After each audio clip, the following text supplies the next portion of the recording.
ያለውትኝ እቺ ብላቴና እግዚአብሔር ያሳድግልህ። አሜን። እቺ ብላቴና የተጠመቀችው በ80 ቀኗ አይደል? አዎ። በ80 ቀኗ ያንተ የአባቷና የእናቷ እምነት ኦርቶዶክስ መሆኑን ታውቅ ነበር? she might not realize it, but yes. ታውቅ ነበር? አዎ። ውሸታም ሰው በዘመኔ አይቻል አቅም ወንድሞች ናቸው። ሃይማኖቱ ብሎ አንተ እኮ ብቻ አይደለም የወለድከው እዚህ ልጆች እኮ አባት ነን ያለ ነው። የአንተ ልጅ ማን ስለሆነች ነው እንደዚህ ታውቃለች ብለህ የምትለው ማለት ነው። የማታውቅ አድምጠህ እንደማመጥ። አቤቱ ጌታዬ፣ አቤቱ ጌታዬ፣ አቤቱ ጌታዬ ምን እንደሚሉ በዓል ላይ የተሰበሰቡ በሁለት ላድርጋቸው ብዬ ነው ጎን ለጎን። እነዚህ ጴንጤዎች ናቸው መጽሐፍ ያነበቡ፣ እነዚህ ኦርቶዶክሶች ናቸው። ኢየሱስ ያማልዳል ይላሉ መጽሐፍ እንዳለ፣ እኔ ደግሞ አያማልድም ማንም አያውቅም ይለዋል። መጽሐፍ ያነበበ ትውልድና መጽሐፍ ያላነበበ ትውልድ። ከለሩ ነጭ ባይሆንም ሌላ ነገር የሚጠባ በጡጦ ውስጥ መርዝም ተደርጎ ወተትም ተደርጎ ቢሰጣት ወደ አፏ ውስጥ አስገብታ ከመጥባት ውጭ እራሷ እንኳን ጡጦውን እንኳን ይዛ መጥባት ጡጦ ይዛ መጥባት የማትችል ሕፃን ልጅ የኔን ስም ታውቃለች አለ ነው።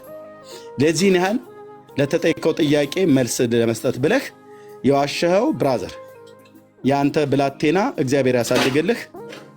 ግን ለእምነትህ መልስ መመለስ ታውቅ ምንም የማታውቅ እግዚአብሔር እንድታሳድጋት የሰጠህ ብላቴና ላይ ተዋሽባታለህ እዚሁ ቁጭ ብለህ ማለት ነው። የአንተ ብዬ ስል ሚስትን ሁሉ ኢንክሉድድ ያደረገ ነው። ምክንያቱም ሚስትን የወለድካት ማለት ነው። ስለዚህ የአንተም የሚስትም ስለሆነች ማለት ነው። ስለዚህ አንተና የሚስት ልጅ ነች፣ የይሁድም ልጅ ነች፣ የእግዚአብሔርም ልጅ ነች፣ የጎንደርም ልጅ ናት። ደግሞ ጎንደር የተወለደችው እና የዛ ጋር ሰው ስለሆነች የጎንደር ልጅ አጋራለች።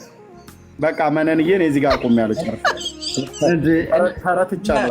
በራሱ ሞት ተናገረ በራሱ ሶስት ነው ከሆነ የማን ልጅ ምን ልጅ ተብለ ትፈልግ ልዩነት የላቸውም ወይ? ትስማማለህ? ማርያም ከመስቀሉ ትበልጣለች ብለህ ትስማማለህ? ፋኑኤል ምንም ልዩነት የላቸውም። ኦርቶዶክሳዊ ልዩነት የላቸውም ማለት እኩል ናቸው ማለት ይህም ኦርቶዶክስ ነው፣ ይህም ኦርቶዶክስ ነው። ሁለታችሁ ተነጋገሩ። እውነት እሷ ማርያም ነች፣ ማርያም መስቀል በሚለው ልዩነት አላቸው። ስለዚህ እኮ ልዩነት ካላቸው ማን ነው የሚበልጠው ከማርያምና ከመስቀሉ? ለሁለት ኦርቶዶክሶች ጴንጤው መናፍቁ ኤርምያስ ያቀረበው ጥያቄ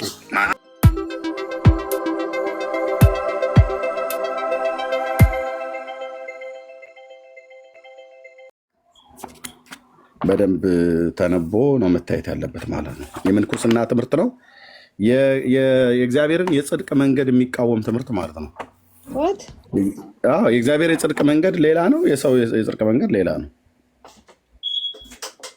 የምንኩስና ትምህርት እኮ የሰው ስርዓት እኮ የሆነ ትምህርት ነው፣ የሰው ስርዓት ትምህርት ነው። ከእግዚአብሔር የጽድቅ መንገድ በተቃራኒ የቆመ እኮ ትምህርት እኮ ማለት ነው። እግዚአብሔር ሰው የሚጸድቀው በማመኑ ነው ብሎ የሚለው በኢየሱስ ክርስቶስ በማመን አይደል? ይሄ ደግሞ በኢየሱስ ክርስቶስ በማመን አይደለም ትጸድቂያለሽ ብሎ የሚለው።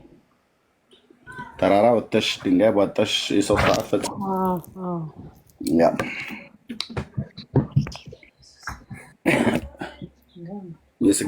የስጋ ስራን ክደህ ምናምን ነገር ብሎ ይላል። ግን ስንት ስጋዊ ነገር ነው ሁሉም ጋር ባይሆንም ስንቱ ነው ስጋዊ ስራ ሲሰሩ የሚኖሩት። የዛ ነው ያህል ደግሞ በጣም ደግሞ ተሰጥተው ለጌታ መኖር እንፈልጋለን ብለው ደግሞ በሰው ስርዓት ትምህርት ላይ ታች ሲታትሩ ደግሞ የምታያቸው በጣም ያሳዝኑሻል። አዎ እሱ ነው የሚያሳዝነው። ቅን ልቦች ማለት የዋህ የሆኑ ሰዎች እውነት ሆነው ለዛ በጣም ያሳዝናሉ እነሱ ያ እና ብዙ ነገር ነው ያለው። ስለዚህ በዚህ መጽሐፍ ነው ሊቀ ሊቃውንት የሚባሉት ማለት ነው። የሐዲስ ነው የብሉይ። ኦኬ ጥሩ።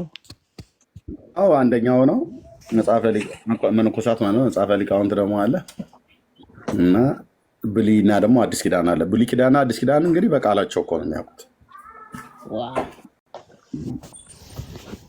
ገርማል።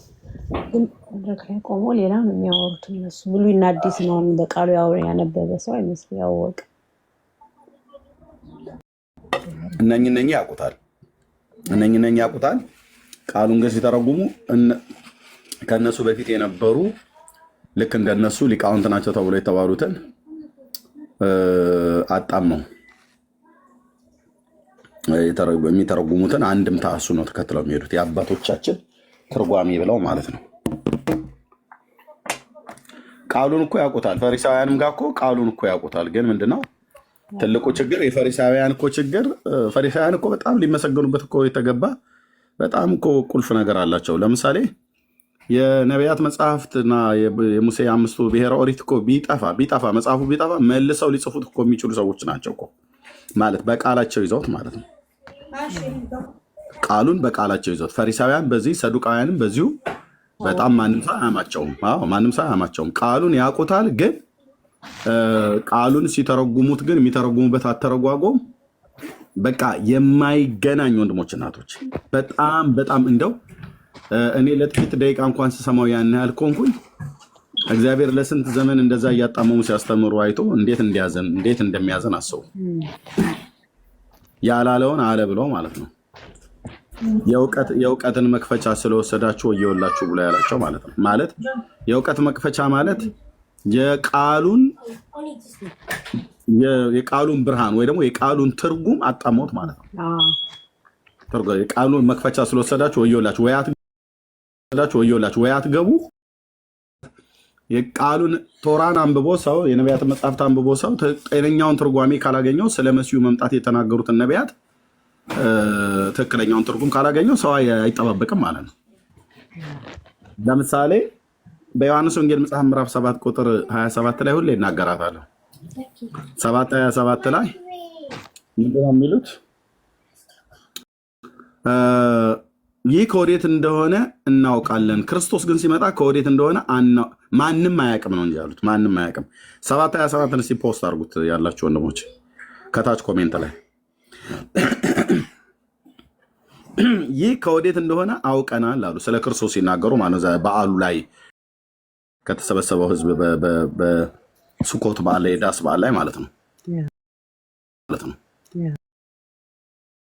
ጌታም ወንድሞቹ ወደዛ ወጥተዋል ነበረ፣ ጌታም ወጥተዋል ነበረ እና ማንጎራጎር ነበር በህዝቡ መካከል እና ይህ ከወዴት እንደሆነ አውቀናል። አዎ ክርስቶስ ግን ሲመጣ ከወዴት እንደሆነ ማንም አያውቅም። ዘሰን ኦፍ ጋር ቴንክ ዩ ብራዘር። አያችሁት የሚሉትን ይህ ነገር ግን ይህ ከወዴት እንደሆነ አውቀናል ያሉት ይህ የተባለው ክርስቶስን ነው። ከወዴት እንደሆነ አውቀናል ከገሊላ ነው የመጣው ነው። ናዝሬት ገሊላ ነው የመጣው። ከገሊላ ደግሞ ነቢይ እንደማይወጣ መርምረህ እየተባባሉ ይከራከሩ ነበር። እግዚአብሔር ከገሊላ ነቢይ አላወጣም ብሎ ያለ ይመስል ይሁዳ ነው አላለም ጌታ። ቦታን ጠቅሶ ወይ ዘርን ጠቅሶ ከአይሁድ ነው እንጂ ከሰማርያውያኑ አላወጣም ብሎ አላለም። በእነሱ አጠያይ በተለይ የይሁዳ ሰዎች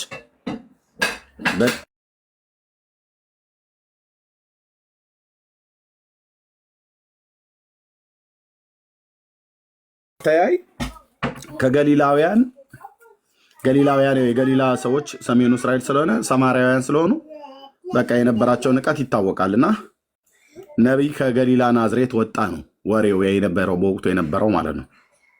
ታላቅ ነቢይ ነው የወጣው። ነቢይ ወጥቷል ከገሊላ ማን ይባላል? የሺዋ የሚባል ወጥቷል የሚል ወሬ በጣም ነው የተወራው። በጣም ምክንያቱም ብርቅ ነው።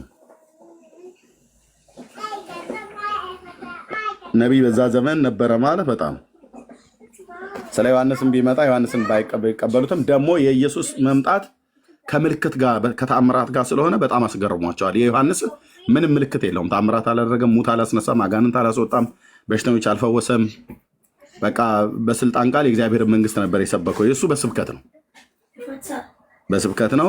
የጌታ ግን መምጣት ከስብከት ጋራ አጋንንትን ማስወጣት አለ። በስልጣኑ ቃል ነው አጋንንት የሚወጡት፣ በሽተኞች ይፈወሳሉ፣ ትልልቅ ታምራት በእጆቹ ይደረጋል። እና የእሱ መምጣት በጣም አስደንግጧቸዋል። ህዝቡን ሁሉ አነጋግሯል። ስለዚህ ያሉት ከገሊላ ነው የወጣው ተብሎ ሲባል ክርክር ነው የሆነው ማለት ነው። ዮሐንስ ወንጌል መጽሐፍ ምዕራፍ 7 ላይ እንደው መጨረሻ ላይ ባለመስማማት እኮ ነው ተጨቃጭቀው የተለያዩት ከበዓሉ ላይ ማለት ነው።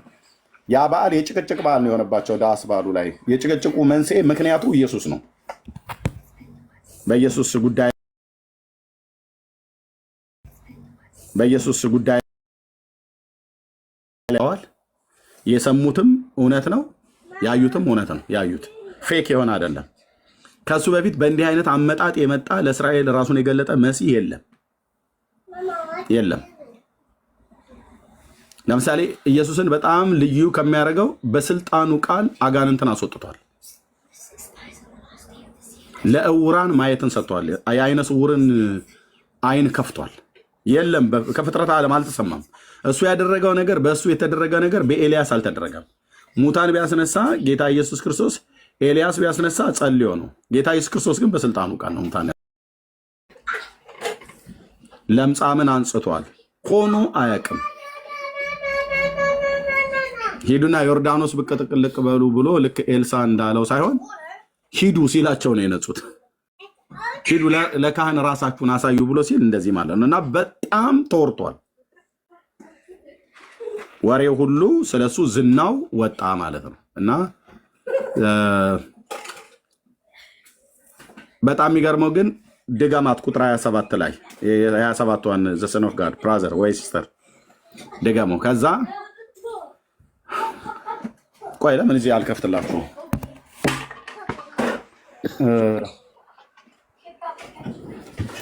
እዚህ ለምን አልከፍትላችሁ?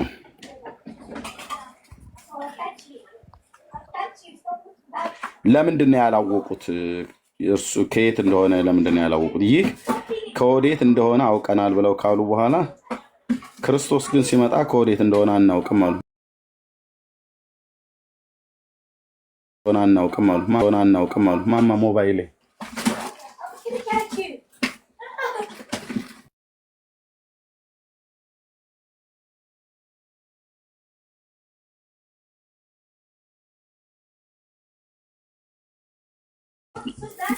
ኦኬ። እና ለምን እንዳያውቁ እንዳደረጉት መምህራኑ ፈሪሳውያኑ እንዴት እንዳጣሙ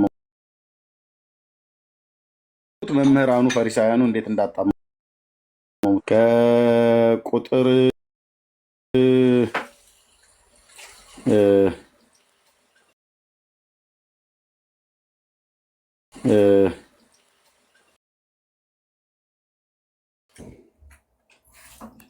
ስለሱ የተነሳ ክርክር በሕዝብ መካከል። ማን ነው ኢየሱስ? ኢየሱስ ማለት ግማሹ አጋንንት አለበት ይለዋል። ከላይ ከፍላችሁ ስታነቡ እዚህ ጋር ምን እንደሚል ታውቃላችሁ? አጋንንት አለብህ አሉት። ሕዝቡ መለሱና አጋንንት አለብህ አሉት። እኛን አሁን እንደሚሉ ማለት ነው ኦርቶዶክሳውያን ጋኔን አለብህ ኢየሱስ ክርስቶስ አንተ እኮ ጋኔን ያለብህ አሉት። ሕዝቡ ማለት ነው። እና እሱን እንደዚህ ብለው ካሉ እኛን አሁን መንፈስ ቅዱስ አለባችሁ ብለው ይሉናል አይሉንም? እና ሕዝቡም መለሱና ጋኔን አለብህ ማን ሊገድል ይፈልጋል አሉት። ውሸታቸው ነው። ሊገሉ እየፈለጉት ነው። ምቹ ጊዜ ነው የሚጠብቁት። ግን ማን ሊገድል ይፈልጋል? ኧረ ምንም ችግር የለም ግን ዋናው እንንገር፣ ግን ጋኔን ያለብህ አሉት። ኢየሱስም መለሰ አላቸውም አንድ ስራ አደረጉ፣ ሁላችሁ ታደንቃላችሁ። ስለዚህ ሙሴ መገረዝን ሰጣችሁ ከአባቶች ነው እንጂ ከሙሴ አይደለም። በሰንበት ሰውን ትገርዛላችሁ አላቸው። በሻባት ይገርዛሉ። የሙሴ ሕግ እንዳይሻር ሰው በሰንበት መገረዝን የሚቀበል ከሆነስ ሰውን ሁለንተናውን በሰንበት ጤናማ ስላደረጉ ትቆጡኛላችሁን? ትቆጡኛላችሁ አለ። ተቆጡት። ለምን? የኢየሱስ ጥፋቱ ሆኖ የተገኘው ለምንድን ነው? በሰንበት ሰውን ጤነኛ ለምን ታደርጋለህ? እና በሽተኛ እንደሆነ ይቀመጥ። እኛ በሽተኞች ምድሪቱ ላይ ሲበዙ ነው ደስ የሚለን። ጤነኛ ሰው ሲበዛ ደስ አይለንም አይነት ነው እንጂ ሰውን ጤነኛ በማድረጉ እግዚአብሔር ይባርክ ነው እንደውም መባል ያለበት። እግዚአብሔር ይባርክ። እሱን እንኳን እግዚአብሔር መሆኑን ባያውቁ እግዚአብሔር ይባርክ ነው መባል ያለበት። እና ተቆጡት ማለት ነው። ወደዚሁ አይነታችን እንደምታያቸው አንዳንዶቹ እንደሚሯሯጡት ማለት ነው። ቅን ፍርድ ፍረዱ እንጂ በመልካም አትፍረዱ ካለ በኋላ ከዛ እንግዲህ ከኢየሩሳሌም ሰዎች አንዳንዶቹ እዛ በዓሉ ላይ የተገኙት እንዲህ አሉ፣ ሊገድሉት የሚፈልጉት ይህ አይደለምን አለ። አየህ፣ ሊገድሉት ይፈልጋሉ። አንዳንዶቹ አወጡባቸው፣ ሚስጥር አወጡ። እነሱ ግን እዚህ የሚሉትን ምን እንደሚሉ ይልኝ ኧረ ማን አንተን ስራ ጠፍቶብን አንተ ጋኔን ያለብህ ማን ይገልሃል አሉት። ማን ሊገድልህ ይፈልጋል? ደግሞ አንተን ከሰው ከቁብ ቆጥሮ ማን ነው አሁን አንተን የሚገድልህ? እኛ በፍጹም አናደርገውም። አሁን የአንተ ትምህርት ምን ውሃ ያነሳና አይነት እኮ ነው። አንተ ማን ስለሆንክ ቁጥር 1 ዋነኛው ሰይጣን ነው። ቁጥር 2 ማለት ነው ያው የሰይጣን ታናሽ ወንድም እንደማለት ነው።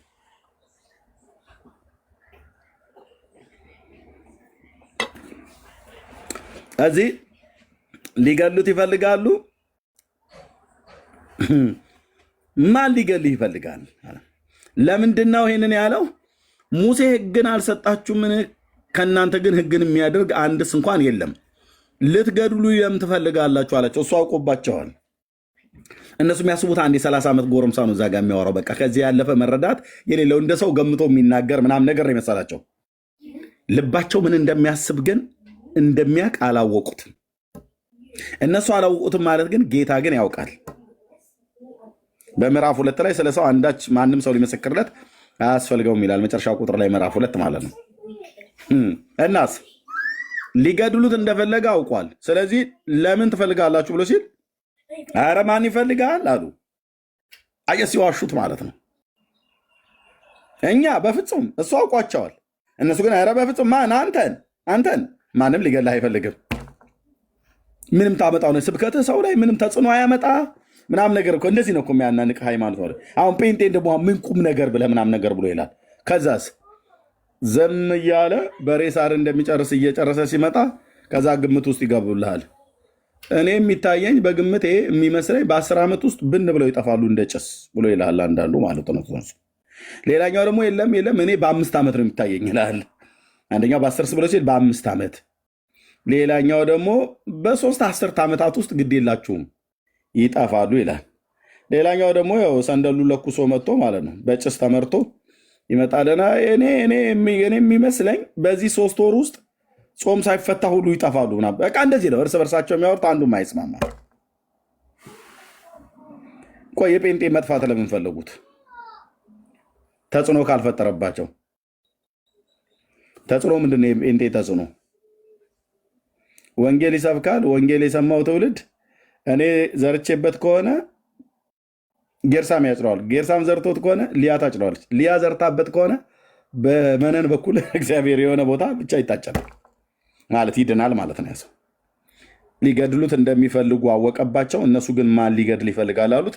እዚህ ጋር ግን በጣም ደስ የሚለው ቁጥር 25 ላይ ያሉት ደግሞ እውነቷን ፍርጥ አድርገው ተናገሩ። ምን ብለው? አንዳንዶቹ ከኢየሩሳሌም ያው ሲንሾኳሾኩ ሰምቷቸዋል። በዓሉ ላይ ቁጭ ብለው ያወሩ ነበር። ምን እያሉ ነው የሚያወሩት? ግን ለምን ደግሞ አይገሉት? ለምን በቃ ማስወገድ ነው። ይሄንን ማስወገድ ነው። ምክንያቱስ ብዙ ህዝብ ነው እየተከተለ ያለው። ልብ በሉ። ብዙ መሲህ ነን ብለው ያሉ ብዙዎች ተገልጠዋል። ቁጥራቸው ከ400 ምናምን ነገር ያልበለጡ ሰዎች ናቸው የተከተሏቸው። በገማሌል የጠራቸው ቴዎዳስ የተባለው የገሊላው ምናምን ነገር የተባለው 2 ሰዎች አሉ። ገማሌል የተባለ የህግ መምህር ጠቅሶ የተናገራቸው መሲህ ነን ብለው የተገለጡ እነሱም ተከታዮቻቸው የጠፉ በጣም ጥቂት ነው። 400 ሰው በጣም ትንሽ ነው። የኢየሱስ ግን እንደ መንጋ ነው የሚከተለው። አላየም? 5000 ሰው እግዚኦ፣ ያውም ሴትና ህፃን ሳይቆጠር። ይሄ አስፈሪ ነው። ይሄ አስፈሪ ነው። ታዲያ ምን እናርገው? እንግደለው። በቃ መግደል ነው እምል የሚያዋጣው። ይሄ ሰውዬ በቃል ፊት ለፊት ቀርበ ሞገተ ልትረታው አትችልም። ምክንያቱም ጥያቄ ጠይቋቸው አይመልሱም። ጥያቄ ይጠይቃቸዋል፣ እነሱም ይጠይቁታል። መጥተው ደግሞ ቸር መምህር ሆይ በእውነት በሰው ፊት ሳታዳላ፣ ለሰው ሳታዳላ ቅንን ነገር ጽድቅን እንደምትናገር እንደምታስተምር እናውቃለን። በህጋችን ለሮማ ቄሳር ግብር መክፈል ተፈቅዷል አልተፈቀደም? ለተንኮል የቀረበ ጥያቄ እንጂ ነገሩ ጠፍቷቸው አይደለም። ጌታ ተናግሮ የለ እንዴ? ጠፍቷቸው አይደለም። ሲቆይ ምን ይላል ብለው ፖለቲካዊ ትርጉም አሰጥተው ለማጣላት፣ ወይ ከፖለቲካ ወይ ከነሱ ለማጣላት ማለት ነው። እና ጥያቄ ጠይቋቸው አይመልስሉትም። በማን ስልጣን ይህን ታደርጋለህ? ማንስ ነው የሰጠህ ስልጣን አሉት።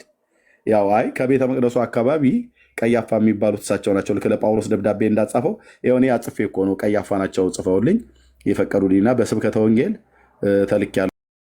ይሄ የኛ ጨመቃ ይባላል እንዴ? አይባልም። እኔም ደግሞ አንዲት ጥያቄ ልጠይቃችሁ። የሙሴ ማን ነው? የዮሐንስ ጥምቀት ከሰማይ ነበረች ወይስ ከምድር? ማይኩን ሚውት አድርገው ሚውት አግዝጋው ምናምን ነገር አልተባበሉም እንጂ አደገኛ የሆነ እኮ ክርክር እኮ ነው የተነሳው። የዮሐንስ ጥምቀት ከሰማይ ነበረች ወይስ ከምድር? እምል ወደ ገደለው ግባ። ዋናው ላይ መልስልን። ለምን እንዲህ ይጠይቀናል? ኖ የሚጠይቀው ማን እንደሆነ አላውቅም። የዮሐንስ ጥምቀት ከሰማይ ነበረች ወይስ ከምድር?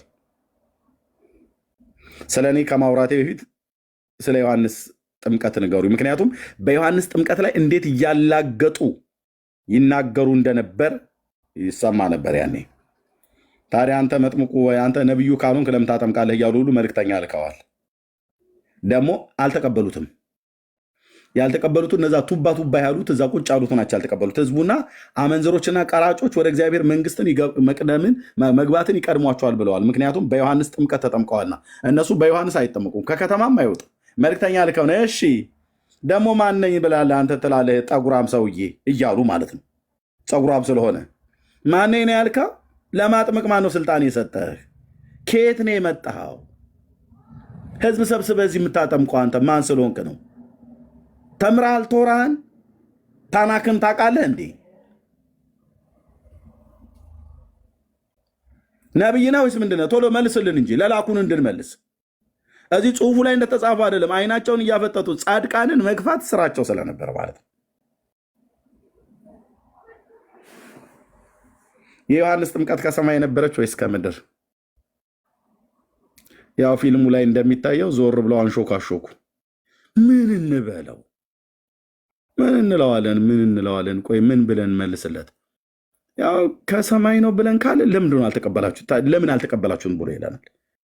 ከምድር ነው ብለን ደግሞ ካልን ህዝቡ ሁሉ ዮሐንስን እንደ ነቢይ ያየዋልና ህዝቡ ይወግረናል። ታዲያም በምን እናምልጥ? ይህን ጥያቄ ህዝብ ፊት ነው ደግሞ ይጠይቀን። ቤተ መቅደስ ውስጥ ነው ደግሞ ይጠይቃቸው። አይገርም? ጌታ ኢየሱስ ክርስቶስ ለብቻም ይጠይቃቸዋል ከፈለገ። ቤተ መቅደስ ህዝብ በተሰበሰበበት ነው የጠይቁት። ህዝብ በተሰበሰበበት አምጡት ብሎ ማለት ነው። ምን ብለን መልስ? አሁን የምንመልሰው ነገር ካጣን ህዝቡ ሁሉ እኛ አራባዮች እንደሆነ ያውቃሉ። እና የሚሰድቡት አጋንንት አለብህ ሐሰተኛ ነህ ብለው የሚሉ ሰውዬ ጥያቄ ጠይቆን ካልመለሰን በህዝብ ፊት እንዋረዳለን። እና ምን ብለን መልስለት? ከሰማይ ነው በል እባክህ፣ ከሰማይ ነው በል። ኧረ ከሰማይ ነው እንዳትል፣ ከሰማይ ነው ብለህ ካልክ ለምን አልተቀበላችሁትም ብሎ ይለናል። እና ምን እንበለው? ከምድር ደግሞ ብለህ ካልክ ህዝቡ በድንጋይ ነው ቀጥቅጦ የሚገለን። ዮሐንስ ነቢይ እንደሆነ ያውቃል። እና ምን እንመልስለት? ሀሳብ ሲመጣላቸው ሁለቱም በአንድነት አቀናይተው ከወዴት እንደሆነ አናውቅ። እኔ በጥፊ ነበር የምመርግባቸው። በእውነት እኮ ነው ብዬ የምልህ፣ መድኃኒዓለም ልቤን በሚያውቀው ተደራጅተው እውነቴን ነው ብዬ የምልሽ። በእውነት ንስሐ ገባለሁ እንጂ አጣምሜው ከነዛ ከነጺሙ። ምክንያቱም የህግ መምህር ምን ብለው ነበር ሲሰብኩ የነበሩት ከዛ በፊት ለህዝብ? ምን ብለው ነበር ሲሰብኩ የነበሩት ለህዝብ? ሚክያስ መጽሐፍ ምዕራፍ 4 ላይ መሲሁ ከመምጣቱ በፊት አስቀድሞ ኤልያው ነቢይ ይነሳል። ኤልያስ ነቢዩ ይህ ያመጣዋል፣ የጌታን መንገድ የሚጠርግ መልእክተኛዬን በፊት እልካለሁ ብሏል። ሚክያስ መጽሐፍት ላይ እያሉ እኮ ሰብከዋል። ቆይ ኤልያው ነቢይ መቼ ነው የሚመጣው?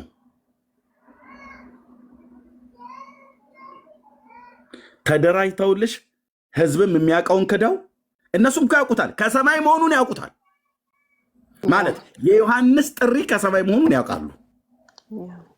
ግን አንመሰክርም። ከሰማይ ነው ብለን ካልን ምንድነው? ከሰማይ ነው ብለን ካልን ለምን አልተቀበላችሁም ብሎ ስለሚለን ከሰማይ መሆኑን ብናቅም ግን ለሱ ከሰማይ ነው ብለን አንለውም ነው።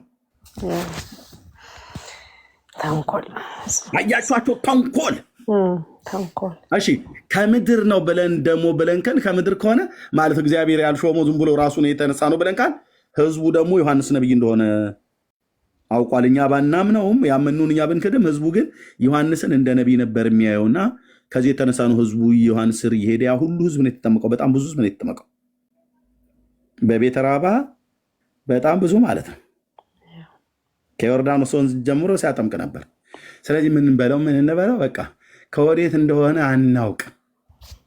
እሺ በቃ የኔ ልንገራችሁ። እኔ ማለት የተቀባሁት የተሾምኩት ብሎ አላላቸውም።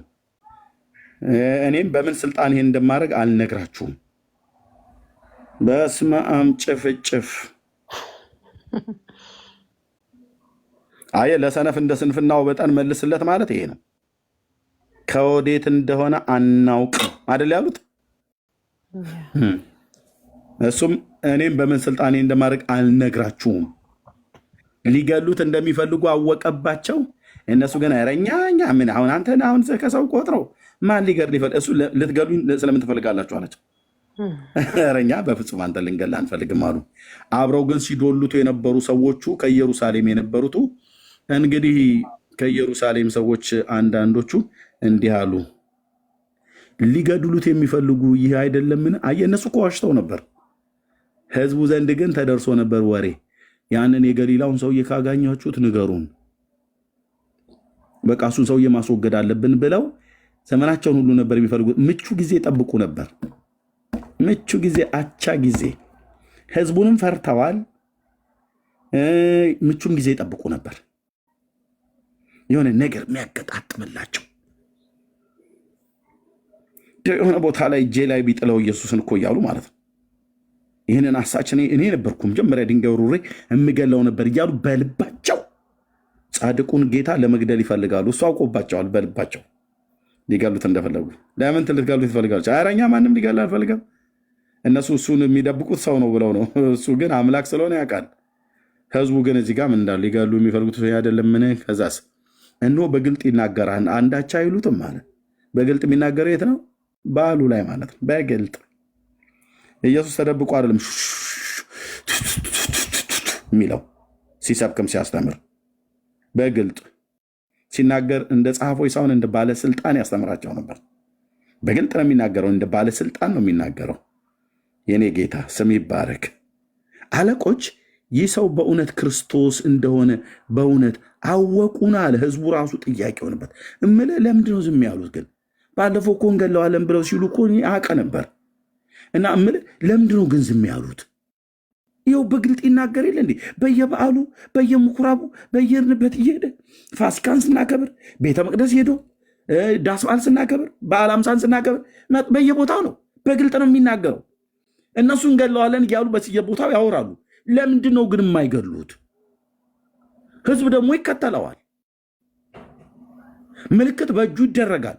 ምልክቱን ለማጥፋት ሰውየውን ማጥፋት ነው ብሎ የሚል እቅድ አቅደዋል። እና ለምን ዝም አሉት? አይኔማ ዝም ያሉት የሚመስል አለቆቹ በእውነት እሱ ክርስቶስ እንደሆነ ሳያውቁ አይቀሩም። ያወቁ ይመስለኛል። እና ክርስቶስ እንደሆነ በእውነት አወቁን? ጥያቄ ምልክት ነው። አወቁ እንዴ? ህዝብ ነው ተሰብስቦ እየጠጡ እየበሉ ማለት ነው። ዳስ በዓል ሌመን እዚህ እየጠጣሁ ነው እኔ። አወቁ፣ ተረዱት እንዴ? ገባቸው። ይሄ ሰውዬ በቃ እውነት መሲሁ ነው ብለዋሉ እንዴ አለቆቹ? ኧረ አይመስለኝም። እኔ እንጃ። ታዲያ ካልምስል ሐሰተኛ ነው ብለው ካሉ ለምን አይገሉትም? በግልጥ ይናገር የለ እንገለዋለን ብለው እኮ ሲሉ ነበር። ሲፈልጉት እኮ ነበር። ይፈልጉት እኮ ነበር። ወንድሞች እናቶች ይፈልጉት ነበር። የት ነው ያለው እያሉ የት ነው ያለው? የት ነው ያለው? ባያችሁበት፣ ባገደመበት፣ በወጣበት ንገሩን እያለ ማለት ነው። አሁን ጭቅጭቅ ጀመረልህ ማለት ነው። ከኢየሩሳሌም የወጡት እንደዚህ አሉ። ከዛ ነገር ግን ይህ ከወዴት እንደሆነ አሉ እነዛ የኢየሩሳሌሞቹ። ነገር ግን ይህ ከወዴት እንደሆነ ክርስቶስ ከወዴት እንደሆነ አውቀናል አሉ። ከወዴት ነው ለስትላቸው ያው ከገሊላ ነው። ከገሊላ ብላችሁ የለ ከገሊላ ናዝሬት የመጣው እናውቀዋለን። እናቱ ማነች? ማርያም ትባል ደርሰንበታል ብለው አባቱም ደግሞ ያ ማን ነበር ስሙ አንተዬ ምናምን ነገር እየተባባሉ ማን ነበር? ዮሴፍ። አዎ ልክ ነው። ለእኔ ጥሩ ጠረጴዛ ሰርቶልኛል ባለፈው እያሉ አናጺ ስለሆነ አዎ በቃ አውቀናል። ያው ከገሊላ ነው። ገሊላ ናዝሬት ከተማ ውስጥ ነው። አባትየው ጥሩ ጠራቢ ነው እያሉ ማለት ነው። እናቱንም አውቃታለሁ እኔ ያራቃቸዋለሁ። በጣም አመለሸጋ የሆነ ሰው ነው። ረከቦት ሰርቶልኛል እያለች ታወራለች። አሁን እንግዲህ ረከቦት ያኔ ይኖራቸው አይኖራቸው ባላቅም፣ ግን ያው የእንጨት ስራ የሆነ በሙሉ ሰርቶልናል እያሉ ከወዴት እንደሆነ አውቀናል ካሉ በኋላ ክርስቶስ መሲሁ መሲህ ሲመጣ ግን ከወዴት እንደሆነ እኛ አናውቅም አይደለም ያሉት። የሃይማኖተኞች አንዱ ጭፍን ማንም አያውቅም ነው የሚሉ። ሌላ ለሚያውቅ ሰው እስቲ ቆይ ጌርሳም ሊያውቅ ይችላል፣ መነን ልታውቅ ትችላለች። አይ ከእሷና ከጌርሳም ቢያመልጥ ምናልባት ሊያና ምክረ ሊያውቁ ይችላሉ ብሎ እድል አይሰጥህም። ማንም አልኩ ማንም ነው የሚሉ። ማንም አያውቅም ነው የሚሉት። እኛ እናውቅም ብለው አይደለም፣ ማንም አያውቅም። ያው ለቺ አደገኛ የሆነ ጠማማ መረዳት ማለት ነው። እንዴት ነው ማንም የማያውቀው? መሲህ ሲመጣ ከወዴት እንደሚመጣ መጽሐፍት ምን አለ? የሙሴ ሕግና የነቢያት የመዝሙራት መጽሐፍት ነገዱ ከይሁዳ ነው ብሎ ተናግሮ የለ እንደ ሙሴ? ቤተልሔም ኤፍራታ ነው የሚወለደው ብሎ የለ እንደ ሚክያስ? ድንግል ሴት ነች የምትወልደው ብሎ ተናግሮ የለ እንደ ኢሳያስ? ከእስራኤል መካከል ከነገደ ይሁዳ ከእሴይ ቤት ነው የሚወጣው ብሎ የለ እንደ ሌሎቹ ነቢያትና ኢሳያስም እነ ሕዝቅኤልም እነ ኤርምያስም? ንጉሡ ትሑት ሆኖ በአህያ ውርንጫ ተጭኖ ወደ ኢየሩሳሌም ሊመጣ ዘካርያስ ተናግሮ የለ እንዴ? ዳንኤል የሚመጣበትን ዘመን በሰባ ሱባኤ ቀጥሮ አልተናገረም? እነዚህ ሁሉ ነቢያት ተናግረዋል። እና እነኚህ ምንድናቸው? እዚህ መጽሐፍት አያነቡም። ግን የጥንት የእናታችን የአባታችን ሃይማኖት ጥብቅብቅ አድርጌ ይዣለሁ ብለው የሚሉ ዝም ብሎ በዋል ፈሰሶች ናቸው። መጽሐፍት አያነቡም። እነዚህ መጽሐፍት ስላላነበቡ ነው ማን ከወዴት እንደሆነ ማንም አያውቅም አሉ። ከዛስ ጦዛ ንግግሩ ዛ የነበረው በዓሉ ማለት ነው። እንግዲህ ኢየሱስ በመቅደስ ሲያስተምር እንዲህ ብሎ ጮኸ፣ እኔንም ታውቁኛላችሁ ከወዴትም እንደሆንኩ ታውቃላችሁ አላቸው። ከአብ ተልኮ እንደመጣ አይደለም ያወቁት፣ ከገሊላ እንደወጣ ነው ያወቁት። እኔም በራሴ አልመጣሁም፣ ነገር ግን እናንተ የማታውቁት የላከኝ እውነተኛ ነው አላቸው። እሱ ከሰማይ አመጣጡን ተናገራቸው። እነሱ ግን ከየት እንደመጣ ያውቀናል ብለው ያሉት ከገሊላ መውጣቱ ነው እንጂ አምላክነቱን ከሰማይ እንደመጣ አላወቁ። እኔ ግን ከእርሱ ዘንድ ነኝ፣ እርሱም ልኮኛል አውቀዋለሁ ካሉ በኋላ ስለዚህ ሊይዙት ይፈልጉ ነበር ይላል። እንዲህ አንገልህም ብለዋል ነበር እንዴ? ካላይ ምን ሊያርጉ ነው የሚይዙት? እዚህ ይህም በመናገሩ ለምን ይይዙታል? ጫና ያለውን ነው የተናገረው ጌታ። ነገር ግን ጊዜው ገና ስላልደረሰ ማንም እጁን አልጫነበትም። ለመጫን ፈልገዋል ሊይዙት፣ ግን ጊዜው ስላልደረሰ ብቻ ነው። ሊገሉት ይፈልጋሉ፣ ጊዜው ስላልደረሰ ነው። አሳቻ ጊዜ፣ ምቹ ጊዜ ይጠብቁ ነበር። ከህዝቡ ግን ብዙዎች አመኑበት። ይሄ ነው በጣም አደገኛው ለአይሁድ ራስ ምታት የሆነባቸው ኢየሱስ ክርስቶስ ጌታዬ እሱ ጋር ሄደሽ ውለሽ በቃ ተቃራ ያለሽ እሱ ጋር ከእሱ ቃል ሰምቶ እግዚአብሔር በራሱ ላይ የዘላለም ሕይወት እንዳይገባው የፈረደ ሰው ካልሆነ በስተቀር ካፉ የሚወጣው የጸጋ ቃል እዛው አስሮ ነው የሚያስቀምጠው። ከክርስቶስ ጋር በፍቅር ተጣብቀህ እንድትቀር ማለት ነው። እና ብዙዎች ከህዝቡ ግን ብዙዎች አመኑበት እና ክርስቶስ በመጣ ጊዜ ይህ ማለት ነው። ይህ ክርስቶስ ማለት ነው። ክርስቶስ ብሎ የሚለው መሲሁ በመጣ ጊዜ ይህ ብለው የሚሉት ኢየሱስን ነው። እዛ ጋር ፊት ለፊታቸው ስለቆመ መሲሁ በመጣ ጊዜ ይህ አሁን ይህ ከገሊላ ወጣሁ ብሎ ያለው የምትሉት ነብይ ብላችሁ የምትሉት ይሄ ካደረጋቸው ምልክቶች ይልቅ ያደርጋልን? ያደርጋል። አሁን ዋናው የምንጠባበቀው መሲህ እንኳን ቢመጣ አሁን ይሄ ሰውዬ ከሚያደርገው የበለጠ ያደርጋል አሉ ማለት የተደረገው በእጆቹ የሚደረጉት ምልክቶችና ተአምራቶች እነሱ እንኳን የሚጠባበቁት መሲህ ብለው የሚሉት በመጣ ሰዓት እንኳን እሱ የሚያደርገውን ያህል ሊያደርግ እንኳን አይችልም ብለው ነው ያወቁት። ከዚህ የተነሳ ብራዘር ዝም ብሎ ምእመን እኮ ብቻ ነበር የሚሄድ የነበረው። የህግ መምህራን የህግ አዋቂዎች ሁሉ ነበር የሚሄዱት እንደነ ኒቆዲሞስ አይነት። በጣም ያደረገው ነገር ያው ተጽፎልናል። ተአምራቱን የጌታ ኢየሱስ ክርስቶስን ተአምራት ካልዘነጋ ነው በስተቀር የህግ መምህርም በሌሊት እኮ የሚያስመጣ ጥያቄ ፈጥሮበት በሌሊት ጨለማን ተገና አድርጎ በቀን ከመጣ እዛ መናፍቅ ሰውዬ ጋር ሄደ ብለው ስለሚሉት፣ ስለዚህ እኔ ምን አለፋለፍ ምን እንቅልፍም አልወስዳለኝ። ይሄ ከገሊላ የመጣው ኢየሱስ ያደረገው ታምር በቃ አይምሮን ይዞታል ኒቆዲሞስ። እና እኔ ቆይ አሁን ሰው ተኝቷል አይደል? ለምን በሌሊት ሄጄ ለምን አልጠይቀውም ብሎ በቀን ከመጣ የህግ መምህር ነው ከእሱ ጋር ማንም እንዳይተባበሩ ብሎ አዋጅ አውጥተዋል። ዮሐንስ ወንጌል መጽሐፍ ምዕራፍ 9 ላይ ከአይሁድ ማህበር ሊያወግዙ ሊለዩ ማለት ነው። ቶሎ ከድር ነው የምታስወጣ። ዓለም ከራሷ ማህበር ነው የምትለይህ። ከጽዋ ምናምን ከአተላ ነው የምትገላገልህ። እኛም ቶሎ መውጣት ያለብን እና ማንም ብለው ነበረ። ግን በሌሊት መጥቶ እግዚአብሔር ከእሱ ጋር ካልሆነ በቀር ብሎ ያለው ማን? ኒቆዲሞስ። እነዚህ አንተ የምታደርጋቸውን የሚያደርግ የለም። የኢየሱስ ልዩ ነው። ዝም ብሎ ፌክ አይደለም። ከሱ በፊት እንደመጡት አይነት አይደለም። ከሱም በኋላ ተነሳን ብለው እንዳሉትም አይደለም። የእርሱ ልዩ ነው። ለዕውራን ማየትን ነው የሰጠው። ለምጻሞችን ነው የፈወሰው። ለምጻሞቹ እዛው ከተማ ውስጥ ነበሩ። ሙታን ያስነሳው ቆመው አብረው እያዩ፣ እድርተኛውም ድንኳኑም ሳይነቀል አብረው እያዩ አልዓዛር ናውጣ ብሎ ሲል ቃል ብቻ ተናግሮ ከነመግዝነዙ የሐረር ጫት ይመስል ተጠቅልሎ ወጣለ ሰውየው። ልዩ በጣም ይሄን ሰውዬ ማስወገድ አለብን ያሉት። በጣም አደገኛ ነው። ከተውኑ አሉ። በጣም የሚገርም እኮ ነው። ከተውኑ ሰው ሁሉ ያምናል። ወገኖች እንዴት ነው ይሄን ነገር ዝም ብለንማ ልንተው አይገባም። ይሄ ሰውዬ አንድ ነገር ማድረግ አለብን። ምን አሉ? ከአይሁድ ብዙ ሕዝብ በዚያ እንደነበረ አውቀው፣ እዛ እነ ማርታ ቤት ማለት ነው። ዮሐንስ ወንጌል መጽሐፍ ምዕራፍ 10 ቁጥር 9 እንደነበረ አውቀው መጡ። ከሙታን ያስነሳው አልዓዛርም ደግሞ እንዲያዩት ነበር እንጂ ስለ ኢየሱስ ብቻ አይደለም። እስቲ እናየዋለን። አስነሳው እኮ እውነትህን ነው። እኔ ነበርኩ፣ የአብርሃም አምላክ ምስክሬ ነው ነበርኩ። እዛው ጉድጓድ ቆፍረን እኛ ነበር ራሱ ድንኳኑ ራሱ አልተቀነውም ብዬ ስለ እና እንዴት ነበርኩ እዛው። ሊያለቅስ የሄደ መስሎን ተከታትለን ሄደን እህቶቹ ሁሉ ተነስተው ነጠላቸውን አዘቅዝቀው አብረው ሄዱ። ደግሞም አለቀሰ እኮ በጣም የሚገርም አልዓዛርን ያለቀሰ አለቀሰ። እና በቃኛ እርሙን እንግዲህ አንዳንዴ ሰው ሄዶ መቃብር ላይ እርሙን ያወጣ የለ እያሉ ማለት ነው። እርሙን ሊያወጣ ነው ብለን ሄደን እዛ ስንል በቆምንበት ቦታ እሱም እኛም እያየን መቃብሩን ሳይነካ ድንጋዩን ፈንቅሉ ሳይል አልዓዛር ሆይ ናውጣ ብሎ የሆነ ነገር አወራ ወደ ሰማይ ቀና ብሎ ከዛ ሬሳው እንዳለ ወጣ እና ፍቱት ብሎ እኔ ራሴ ነኝ የፈታሁት እያሉ የሚናገሩ ሰዎች እዛ አይቻለሁ።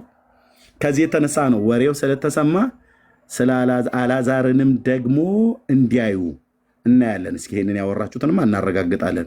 ቢታንያ ነው ያላችሁት ሀገሩ? አዎ የቢታንያው ነው። የቢታንያው አልዓዛር የቢታንያው እንደኮ እነዛ ሁለት እህቶች ያሉት አዎ እሱ ነው ብለው መጥተዋል እዛ ኢየሱስንም ለማየት አልዓዛርንም ለማየት። የካህናት አለቆች አልዓዛርን ደግሞ ሊገድሉት ተማከሩ። ወይኔ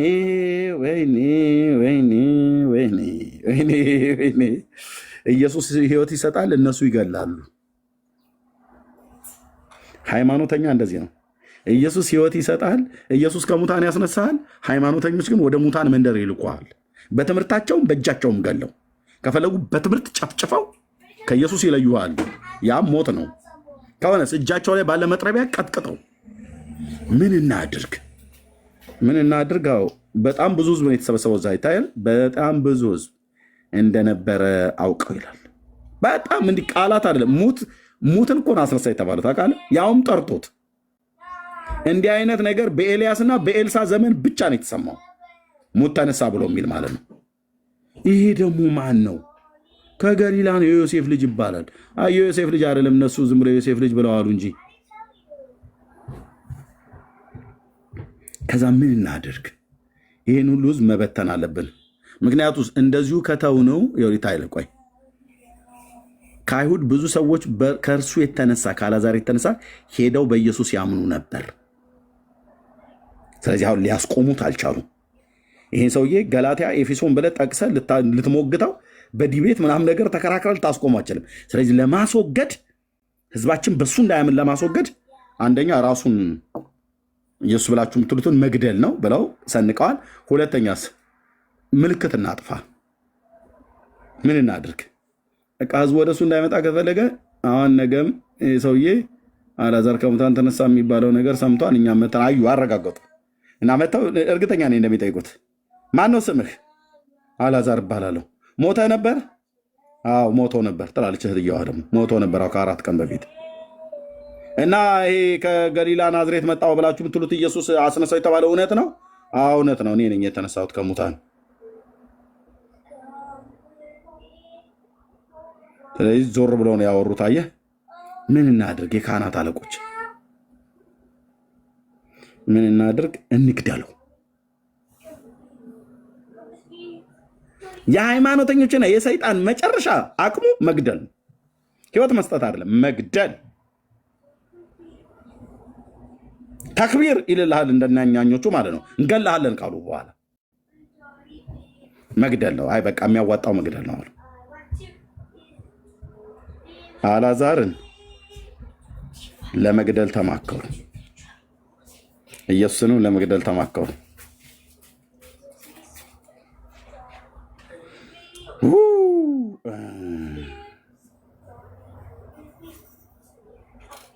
በመግደል መታሰቢያ ማጥፋት ማለት ነው። ምን አለበት ቢተውት አልዓዛርን እንኳን ቢኖር ትንሽ ጌታ የሰጠው ያህል ዘመን ማለት ነው። አይፈልጉ እኔን ከሙታን አስነስቶኛል ብሎ ሊያወራ ነው እሱ። አይ ይሄን ሰውዬ እንደዚህ መተው የለብንም፣ እኛ መግደል ነው ያለብን። ምክንያቱም አንዱን ነው ጌታ አስነስተው ምንም ብዙ ኮተት አያበዛ። አንዱን ጌርጌሴኖን በመቃብር ስፍራ የነበረውን ትዝ ይላችኋል። እሱን ፈታውና ሂድና 10 በሚያሉ ከተሞች ስበካለው ይላል። 10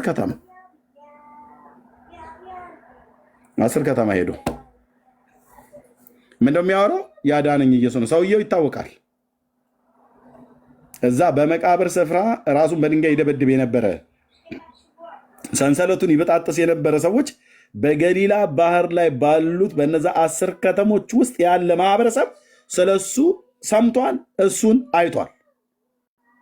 በዛ መንገድ ማንም አያልፍም። ልጆቻችሁን ያዙ፣ ትልልቆችም ተሳስታችሁ በዛ መንገድ እንዳትሄዱ። አንድ በድንጋይ ራሱን አይደለም ሰውን አይደለም ራሱን የሚቀጠቅጥ ሰው እያለ ይገላችኋል ነግረናል ብለው የሚሉበትም ሰውዬ ነው። እና ያ ሰውዬ ነው ጤነኛ ሆኖ ልብስ ለብሶ ወደ ልቡ ተመልሶ ከተማ ለከተማ ሲዞር ምን ሆነ ነው አንተ ነህ እዛ መቃብሩ ስፍራ የነበርከው ሰውን? አዎ። እና ምን ነካህ? አንድ ቀን ከዕለታት አንድ ቀን የሆኑ ሰዎች አብረው ተሰብስበው መጡ በጀልባ ሆነው እና ከነሱ መካከል አንዱ ከኔ ላይ ያለውን እርኩስ መንፈስን ውጣ ብሎ አለው እና እሱ አዳነኝ። ማን ነው እሱ? ኢየሱስ ይባላል። በቃ አንድ ሰባኪ ብቻ ማቴዎስ ወንጌል መጽሐፍ ምዕራፍ 6 አላለም ማለት ኃጢአት ነው እያልኩ አይደለም። ያኔ ማቴዎስ አልተጻፈም። ራሱ ማቴዎስም አብሮ ነበር እዛው እያየ ነው። በዲቤት አትረታውም። ጥቅስ ጥቀስ ብላ አትረታውም። ሰንሰለቱ ከእጁ ላይ የወደቀለት ነፍሱ ከኃጢአት ስርዓት ከዘላለም ከሰይጣን ባርነት የተፈታ ሰው ነው። 10 ከተማ አልዓዛርን ቢተውት እንዳለ አገሪቱን እየዞረ ሊናገር ነው። ስለዚህ እንግደለው። የሃይማኖተኞችና የሰይጣን መጨረሻው አቅሙ እንደሆነ ታውቃለህ? መግደል ነው። በቃ ደስ ይላቸዋል። የሰው ደም ሲያዩ ደስ ይላቸዋል። ሰይ አንጀቴ ቅቤ ጠጣ ይላሉ። ኢየሱስም ላይ ለመግደል ተማከሩ፣ አልዓዛርም ላይ ለመግደል ተማከሩ። ክርክር፣ በቃ ጭቅጭቅ በየቦታው ላይ ማን ነው ኢየሱስ? ማን ነው? እኔ ብዙም አይገባኝም። አንዳንዶቹ አይ ኧረ ተው እሱ ነብይ ነው ብሎ ያሉ አሉ። እዚህ ጋር ላሳይ። ኦኬ እዛ ክርስቶስ ወዴትማ እንደሆነ አለቅም። ከዛ ጌታ ተናገረ። ሊይዙት እጃቸውን አልጫኑበትም፣ ህዝቡ ያደረጋቸውን። ኦኬ ከዛ መሲሁ ቢመጣ ግን እሱ ካደረገ የበለጠ ሌላ ነገር ሊያደርግ ይችላል። ማለት ቆም ብለን እናስብበት። የሆነ ነገር ዝም ብለን ስሜታዊ ሳንሆን እኔ የምልህ ይመጣል ተብሎ የተባለ መሲህ አለ አይደል? በነቢያቱ በነ ኤርምያስ በነ ኢሳያስ ከዚህ በፊት አባቶቻችን የተናገሩት። እና እሱ በሚመጣ ሰዓት ላይ አሁን ይሄ እዚህ እንግደለው ብለን የምንለው ኢየሱስ ብላችሁ ብትሉት እሱ ካደረጋቸው ምልክቶች የበለጠ ያደርጋል። ይልቅ ማለት የበለጠ ማለት ነው። አሁን ይሄ ኢየሱስ የሚባለው ከገሊላ የወጣው እሱ ካደረጋቸው ምልክቶች የበለጠው የሚልቅ ያደርጋል ብለህ ታስባለህ? የሚመጣው መሲህ አሉ። ፈሪሳውያንም ስለ ህዝቡ እርሱን እንደዚህ ሲያንጎራጉሩ ሰሙ። የካህናት አለቆችም ፈሪሳውያንም ሊይዙት ሎሌዎችን ላኩ። ለምን? ቅድም አንገልህም ብለዋል ነበር እንዴ ቃላይ? አሁን ደግሞ ያዙልን አሉ። ያዙልን ነው በቃ ያዙት። የት ሀገር ነው የሚኖረው ምናምን እንደዚህ ነው በቃ። ወሬያም ትውልድ። ኢየሱስም አለ ገና ጥቂት ጊዜ እናንተ ጋር ቆያለሁ፣ ወደ ላከኝ እሄዳለሁ፣ ትፈልጉኛላችሁ አታገኙኝም፣ እኔም ወዳለሁበት እናንተ ልትመጡ አትችሉም። እንግዲህ አይሁድ እኛ እንዳናገኘው ይህ ወዴት ይሄድ ዘንድ አለው?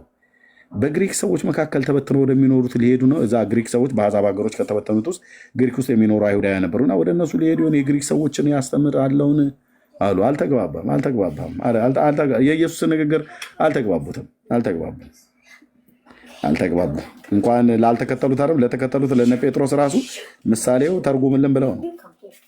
ምክንያቱስ ስለ መሲሁ መምጣት የተናገሩ የብሉይ ኪዳን ነቢያት የተናገሩትን ቃል በጤነኛ ተርጓሜ እየተረጎሙ አላሳደጉትም ህዝቡን፣ ከነ ጴጥሮስ ጀምሮ ማለት ነው። ከነ ጴጥሮስ ጀምሮ እኮ በስርዓት እኮ አይደለም ያደጉት ማለት በእግዚአብሔር ቃል አይደለም ያሳደጓቸው፣ በህጉ ኮትኩታ አይደለም ያሳደጓቸው። ተጣሞ ነበር ትውልዱ ያደገው። ጴጥሮስ በለው ማቴዎስ፣ ኢየሱስ መጥቶ ነው ያቀን ነው። የእግዚአብሔርን ቃል አያውቁ፣ ትውልዱ አያውቅ፣ ህጉን አያስተምሩ በሙሉ ማለት ነው። እና እርሱም እነርሱ ትፈልጉኛላችሁ አታገኙም ብሎ አላቸው ብለው እርስ በርሳቸው ተነጋገሩ። እና ከታላቁ ኋለኛው ቀን ከበዓሉ የታላቁ ኋለኛው ቀን መጥቶ ማንም የተጠማ ቢኖር ወደ እኔ ይምጣ ብሎ አለ ጌታ። ከዛስ ስለዚህ ከህዝቡ አያሌ ሰዎች ይህንን ቃል ሲሰሙ እችን የሰበካትን እዚህ ጋር ከ37 እስከ 39 ያለውን ተናገረ። ማንም የተጠማ ቢኖር ወደ እኔ ይምጣ እና ይጠጣ። በእኔ የሚያምን መጽሐፍ እንዳለ የሕይወት ወንዝ ውሃ ከሆዱ ይፈልቃል ብሎ ከሰበከ በኋላ ስለዚህ ከህዝቡ አያሌ በጣም ብዙ ሰው ማለት ነው ይህንን ቃል ሲሰሙ ይህ በእውነት ነብዩ ነው አሉ። ነብይ ነው አሉ።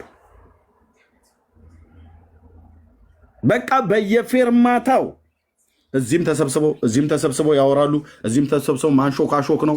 እዚህም ተሰብስበው የሚያወሩት ስለ ኢየሱስ ነው። እዚህም ጋር ያሉት ደግሞ የራሳቸውን ግምት ይናገራሉ። ከኢየሩሳሌም የወጡት ሊገሉት ይፈልጉ ወይ ለምን እንደው ዝም የሚሉት አለቆቹ በሷ ምን እንደ ይላል። ሌሎቹ ደግሞ ኧረ ሲቆይ ነገሩን ነው መሲሁ ሲመጣ እኮ ከሱ የበለጠ ሌላ ሊያድርግ የሚችል የለም። እዚህም ደግሞ ያንሾካሾኩልሃል፣ እዛም ጋር ያንሾካሾካል። ወሬ በየቦታው አንድ በዓል ነው የሚያከብሩት። በዓሉ እስኪያልቅ ድረስ ወሬ ዜናው ባጭሩ ዜና ብለህ ብትል ዜናው ስለ ኢየሱስ ሆነ ማለት ነው በዚያን ጊዜ በአይሁድ ማህበረሰብ መካከል። ከዛ አንዳንዶቹ ደግሞ ይህ በእውነት ነብዩ ነው አሉ። ነብይ ነው የሆኑ ግሩፖች ይሄማ ነብይ ነው። በፍጹም የነብይነት መልክ ነው ላው ላይ የሚታይበት የሚያደርገው አድራጎቱ፣ ንግግሩን አታየው፣ አስተምሮቱን አታየው። ተራ እኮ ንግግር አይደለም የሚያወራው። ድርጊት ውስጥ በእጁ የሚደረጉ ድንቆች ምልክቶች እኮ በእጁ እኮ እየተደረጉ ነው። እናንተ ሰዎች ቆም ብላችሁ አስቡ እንጂ ይሄማ ነብዩ ነው ብለው የሚሉ ፈጥራሉ አለ። ሌሎቹ ደግሞ ጀመሩ። እነዚህ ዝም ሲሉ ደግሞ ሌሎቹ ይህ ክርስቶስ ነው አሉ። መሲሁ ነው። ይሄ በእርግጥ እውነት ነው ይስማማል። ይሄ ከዚህ ጋር እነዚህ ደግሞ ክርስቶስ ነው አሉ። ሌሎቹ ደግሞ እዛው ጋር ደግሞ ያሉት ደግሞ ሌሎቹ ደግሞ ክርስቶስ በእውነት ከገሊላ ይመጣልን? እናንተ ሰዎች እንዴት ነው ግን የምታስቡት? ቆም ብለህ በአይምሮ አታስብም? ህግ የማያውቅ ህዝብ እንዴት ነው ከገሊላ መሲህ ይመጣል ብለህ የምትለው? ክርስቶስ መሲሁ ማለት መሸህ ከገሊላ ይመጣል። ይሄ ሰው እኮ ገሊላዊ ነው። ምን እያልክ ነው? አባቱ ዮሴፍ ገሊላ አይደል ያለው? እናቱስ ዛሬ እህቶች፣ ወንድሞች ሁሉ እና ምን እንደምትለው አቦቶኝ እኔ ነብይ ነው ታይቻለሁ። ይሄኛዎች ልክ ነው። እኔ የምስማማው ክርስቶስ ነው ብዬ ነው የምለው። እነሱ ነብይ ብለው ይበሉት፣ ያው ግን የተቀባው ነው። እነዚህ የተቀባው ነው። ይሄ እነዚህ መሲሁ ነው። እነዚህ ደግሞ ከገሊላ አስረዳኝ፣ ጥቅስ አምጣ ይላል። ጥቅስ መረጃ አምጣ፣ የተጻፈ አሳየኝ፣ ቶራውን ገልጣ አሳየኝ አይነት ነገር ነው። ጭቅጭቅ ተተራመስ። እንግዲህ ፍጥረት አሁንም እንደዚህ አረብ ለምትለው ካቶሊክ እንዲህ ትላለች፣ ኦርቶዶክስ እንዲህ ይላል፣ ጴንጤው እንደዚህ ይላል፣ እንትኑ እንደዚህ ይላል። ተባላ ብራዘር፣ የአብ ልጅ እንደሆን ጌታ ነው። መጽሐፍት እንዳሉት ነው። አንድ አካል ሁለት ባህሪ እንለዋለን፣ ሁለት ባህሪ አንድ አካል እንለዋለን። በቃ ተርበስበስ። አባቱ እግዚአብሔር አብ ነው። ኖ አባት የለውም። እንዴት አባት አለው? በደተለ አምላክ ነው ያልኩት አምላክ ነው። አረ እንዴት አምላክ ሊኖረው ይችላል? ጳውሎስ የጌታችን የኢየሱስ ክርስቶስ አምላክና አባት እኮ ብሎ እሱን ሰርዙት። ኦርቶዶክስ ሰርዥልን። አባት ቢለውን ተወቸውና አምላክን ሰርዝ። ኦርቶዶክስ ምን ይሳናታል? ባህረ ጥበባት ይላል ይመጣል ነው የጳውሎስን ቃል ስርዝ። ምክንያቱም ይሄ ድብን ያለ የአውጣኬ የምንፍቅና ክደት ትምህርት ማለት ነው። ኢየሱስ አምላክ ነው እንዴ? አምላክ ብቻ አይደለም። አምላክ ነው፣ ልክ ነው። አምላክ ብቻ አይደለም፣ አምላክ ብቻ አይደለም፣ ሰውም ነው። እና ያው የጌታችን የኢየሱስ ክርስቶስ አምላክና አባት እያሉ ጴንጤዎቹ ደግሞ ቲክቶክ ላይ እያርገበገቡት ነው። እና ምን ይሻላል? እርስ በርስ ዱላ የጌታችን የኢየሱስ ክርስቶስ አምላክና አባት ይላል ብለው የሚሉ በአንድ ጎራ፣ ኧረ እኛ አምላክና አባት የለውም፣ በሰውነቱ ፍጡር ይባላል። ፍጡር ይባላል ማለት ሰው ስለሆነ አባቶች ሃይማኖት አብላይ ብሎታል። ቅዱስ ቄርሎስ ብሎታል። እኛ ምልን ቄርሎስን እኔ እንትን አልልም። አባቶች ሊቃውንት አሉን ያስታርቁናል ብለው ሄደው ማንም ይባል ሶራምባ ሆቴል አምቧቸውን ጠጡ። ናቲንግ ማንም ዞር ብሎ ያያቸው የለም። የታክሲ ተራ ልጆች ተንጫጩ። እናቱ የወለደችው ሲወጥቶ ኢየሱስ ክርስቶስ አምላክና አምላክ የለውም እስኪ የሚል ቄስ ይምጣ፣ እስኪ ይምጣ። እነሱ ከጳውሎስ አይበልጡ። ይሄ ጥምጣማም ሁሉ ማለት ነው አይበልጡ። ኢየሱስ ክርስቶስ አምላክና አባት አለው። አምላክነቱ እግዚአብሔር አብ ለኢየሱስ ክርስቶስ አምላክነቱ በሰውነቱ ነው፣ አባትነቱ በመለኮቱ ነው። የባህሪ ልጁ ስለሆነ የዳዊት ልጅ ስለሆነ አምላክ አለው በሰውነቱ። ኢየሱስ ተጣጣዋለህ ማለት ነው። እዚህ ትርምስ ነብይ ነው፣ ነብይ አይደለም፣ ክርስቶስ ነው። ክርስቶስ አይደለም። እኔ እናንተንም ሐሳብ የእናንተንም ሐሳብ አልቀበልም ይላሉ። እነዚህ ደግሞ የምትሉት ነገር እንኳን እውነት ነው ብለን ብንቀበለውም ዘንዳ ይልላል። ነቢይ ከገሊላ እኮ አይወጣም። ማን ያለው? ክርስቶስ ከገሊላ አይወጣም። ማን ያለው? ከገሊላ ነቢይ አላስወጣም ብሏል። ሲጀምር ክርስቶስ ገሊላ ቢያድግም የተወለደው ግን ቤተልሔማዊ ነው። ኢየሱስ የኤፍራታ ሰው ነው። ገሊላ ያደገበት ነው። ቢያንስ ቤተሰቦቹን አይጠይቁም? ወንድምዬ ማን ይጠይቃሉ? ቆይ እናትየዋ አለች፣ ቆይ ዘሯ ለምን አንጠይቃትም ብለዋል አሉ። ጠርተው እኮ በጠይቅ ችሉ ነበር። ዝም ብሎ እኔ ከገሊላ ነብይ ይወጣል እንዴ? ምን ማለት ነው? አንተ ስርዓት ያዝ፣ አፍክን ያዝ ምናምን ነገር ብሎ ከመጫጫ ቆይ ቤተሰብ አላወራ እንደ ቤተሰቦች እዛው ወንድሞቹ አሉ ቢጠይቁ ራሱ የት ነው ቤተሰቦቻችሁ? የት ነው ያሉት? ማለት የተወለዳችሁበት ቀይ የት አካባቢ ነው? የት ነው እናታችሁ? ማርያም ናት አይደል? አዎ። የት አካባቢ ሰው ናት? ዘመዶቿ የት ነው ያሉት? እናትና አባቷ ቤተሰቦቿ ያሉበት ቤተልሔማዊት ናት፣ ኤፍራታ ነው፣ ከይሁዳ ነው ብሎ እኮ ይነግሯቸው ነበር ቤተሰብ። እነሱ ቤተሰብ አይጠይቁ፣ መጽሐፍ አያገላብጡ፣ በቃ ዝም ብሎ ድርቅና ብቻ ማንም አያውቅም ይለዋል። መሲህ ከገሊላ እንደሚመጣ እኛ እናቅም አይደለም ያሉት ማንም። እነዚህ ማንም አያውቁ ብለው የሚትሉ ሰዎች ጥቅስ ብትጠቅስ የሙሴ ቶራ ነቢያት ብታገላብጥ አይሰሙም። ልክ እንደ ዘመኖቹ ማለት ነው። ማርያም ታማልዳለች ብያለሁ፣ ታማልዳለች። ምን እንደምታመጣው አይናችሁን አታፍጥጡ። መናፍቃን ከሃዲያን ማርያምን እየጠላችሁ ለምን ትጠሏታላችሁ ይሉናል። እኛ ገመጡ አምጣ ጥቅስ ማርያም ታማልዳለች ብሎ የሚል አያመጡ።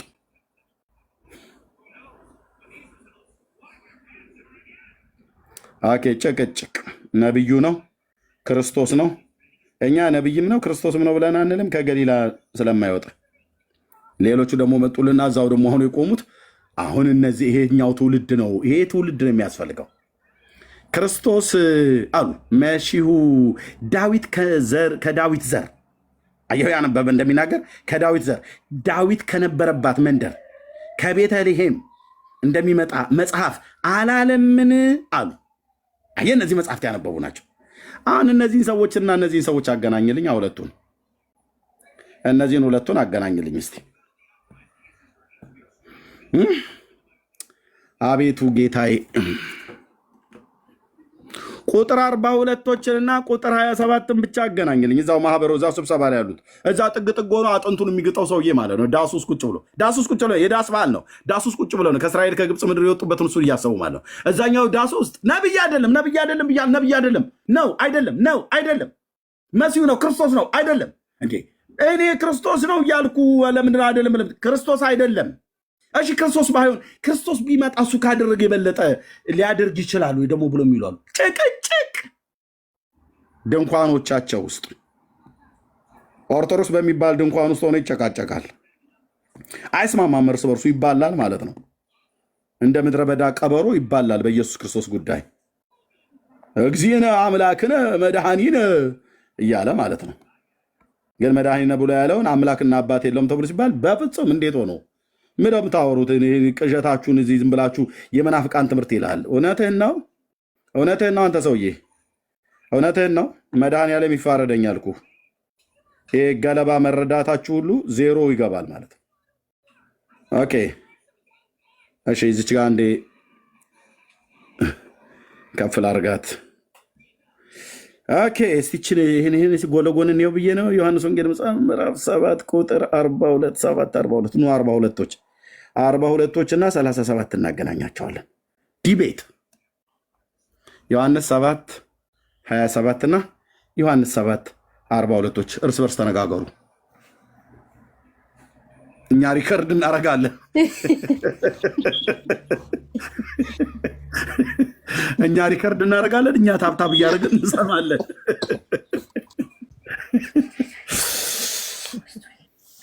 አቤቱ ጌታዬ፣ አቤቱ ጌታዬ፣ አቤቱ ጌታዬ ምን እንደሚሉ በዓል ላይ የተሰበሰቡ በሁለት ላድርጋቸው ብዬ ነው ጎን ለጎን። እነዚህ ጴንጤዎች ናቸው መጽሐፍ ያነበቡ፣ እነዚህ ኦርቶዶክሶች ናቸው።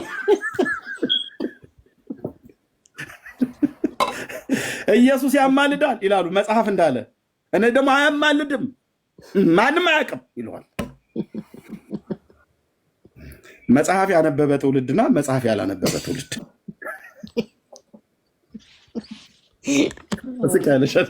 ምን አባት ይላል። እኛ እኮ አንጀታችን አሯል እኮ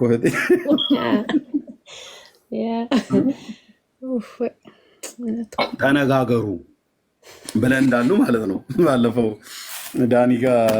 ዳኒ ቤት በነበረን ሰዓት ላይ ትዝ ይላችኋል። ከመስቀሉና ከማርያም ማን ይበልጣል ጠይቂያቸው። እንደዚህ ነው። ቆይ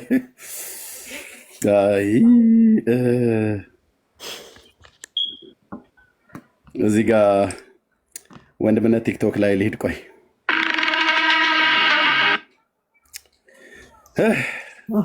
ታብታብ አድርጉ እስኪ፣ ሼር ኮፒ ሊንክ አድርጉ። በጌታ አስረዝም ያለ ሰጣችኋለሁ። ቶሎ ጨርሳለሁ። ጥሩ ትምህርት ነው። 4 አስረዝ ቀጥል ተሰጠን። ይሄ ማለት ነው። ምንም ልዩነት የላቸውም። ወይ ትስማማለህ? ማርያም ከመስቀሉ ትበልጣለች ብለህ ትስማማለህ? ፋኑኤል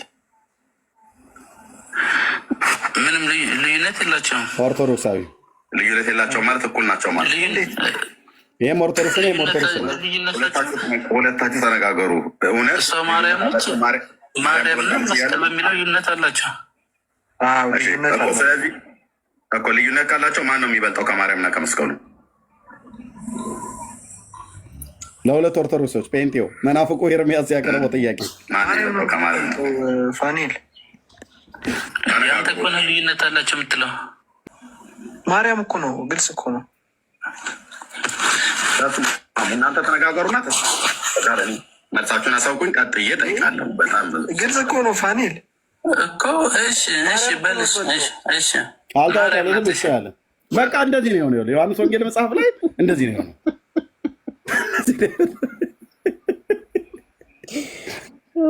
ዮሐንስ 7:42 ዮሐንስ 7:27 27ቶች ቀበሌ 27ቶች ተናገሩ እስቲ በኢየሱስ ጉዳይ እስኪ ምንድን ነው የምትሉት? ክርስቶስ ይህ ከወዴት እንደሆነ አውቀናል። ስለማንም ታወሩት? ስለ ኢየሱስ የገሊላ ሰው ነው። ክርስቶስ ግን መሲሁ ግን ሲመጣ ከወዴት እንደሆነ እኛ እናውቅም ብለው ክፍተት አልሰጡም፣ ቦታ አልተውም። ማንም አያውቅም። እነዚህ ደግሞ የሚሉት ስለ ክርስቶስ ምን ትላላችሁ? ክርስቶስ ከዳዊት ዘር ዳዊት ከነበረባት መንደር ከቤተልሔም እንዲመጣ መጽሐፍ አላለምን ይላሉ። አየህ፣ መጽሐፍ አንብበው ነው አላለምን ብለው የሚሉት። እናስ ምን ይላል መጽሐፉ?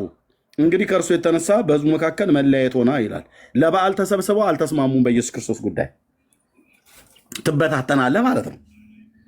ኦርቶዶክስ፣ ጴንጤ፣ ካቶሊክ ምናምን ነገር ብለህ ሜቶዲስት ምንድነው ጆቫ እንኳን የሚባሉት ክርስቲያን አይደሉም። ግን ያው ትበታተናለህ ማለት ነው።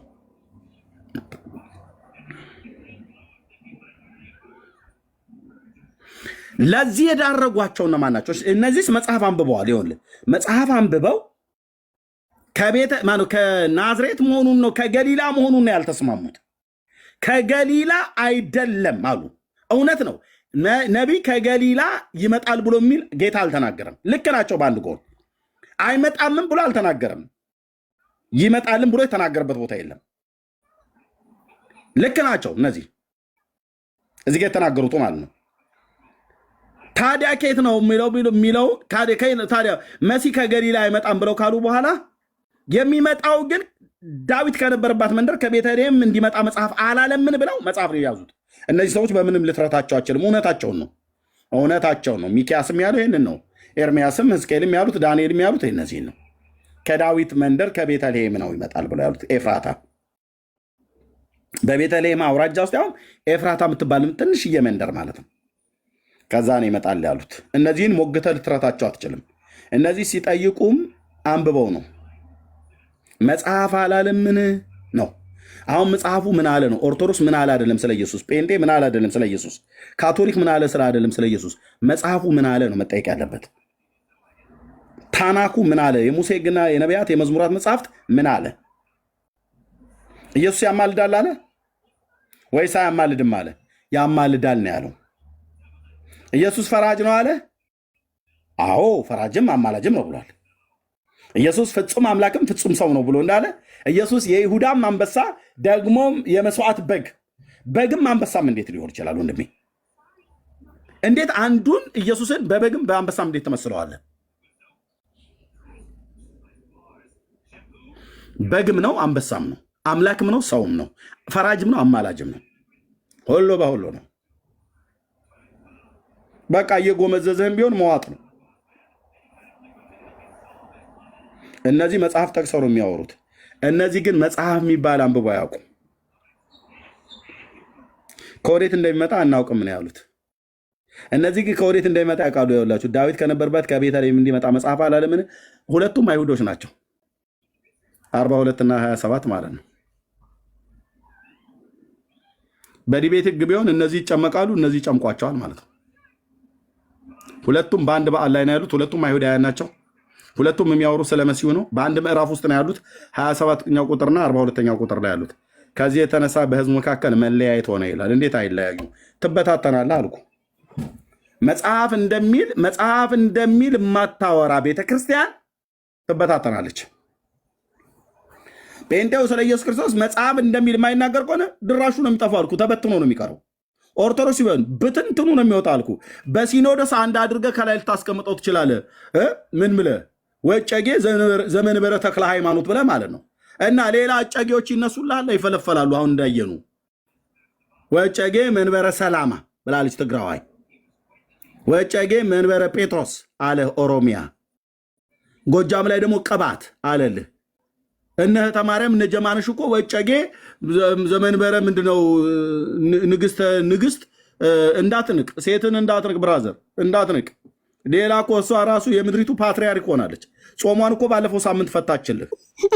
በጣም ብዙ ህዝብ እኮ ነው የሚከተላት። እነመን ናቸው እዚህ ተንከርፍፈው አንድም ጴንጤ የማይከተላቸው ማለት ነው። ዱላዋን ይዛል ብድግ ብላ ለጠቅላይ ሚኒስትሩ መመሪያ የምሰጠው እኔ ነኝ፣ እመቤቴ ባለችው ነው ፓርላማው የሚመራ አለ። ብራዘር ሴት የላከው እንዳንተ እንዳትል ጀማኔ ሰለሞን እንትናን ያንን ከላይ እንደዚህ ቁልፍ ያለ የግብፅ ፒራሚድ ጣዖቷን ጭንቅላቷ ላይ አድርጋለች። ከቻለች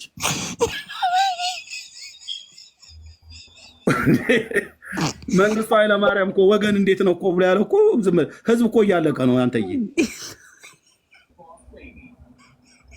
ወጨጌ ዘመንበረ ጀማነሽ፣ ወጨጌ ዘመንበረ ስንዱ በክርስትና ስሟ ይልሃል እህተ ማርያም። እሷ እኮ የራሷ ሁሉ ካላንደር አላት አይደል? መጽሐፉ አይውለት መጽሐፉ መጣል ይቆላል። መጽሐፍም አላት። ኧረ ተይኝ፣ እኔማ ያልሰበሰብኩት ጉድ የለም። ተዋህዶ አይባል ነው የምትለው ወይስ ምን ነበረ? ኦርቶዶክስ ይኸውልህ መጽሐፏ ነው ወንድሜ፣ መጽሐፏ ነው። ይኸውልህ መንበረ ጸባዖት ዘኢትዮጵያ ዘመነ ሄኖክ። ጉድ ይፈላል አልኩ። ገና ይሄ ሁሉ ነው የሚታየው። ተጣጧታላችሁ። የትም አትሄዱም። አነብልሃለሁ ማለት ነው። ጌርሳምዬ ጠግ መሄድ የለብህም። ይኸው ማናቸው ይላል። ንግሥተ ነገሥታት እህተ ማርያም ዘኢትዮጵያ ወጨጌ ዘመንበረ ማን ነው ብለህ የምትላት አሁን እቺ ቲክቶክ እንዳትል እና አክሊል ላይ ይዘውታል። ዘመንበረ ቲክቶክ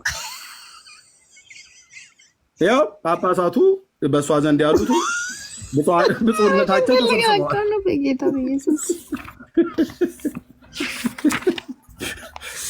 ተሰብስበዋል አለች አልኩ። ከወለደቻቸው ልጆቻቸው ጋር ያው ክንፈ ገብርኤል ይለላል።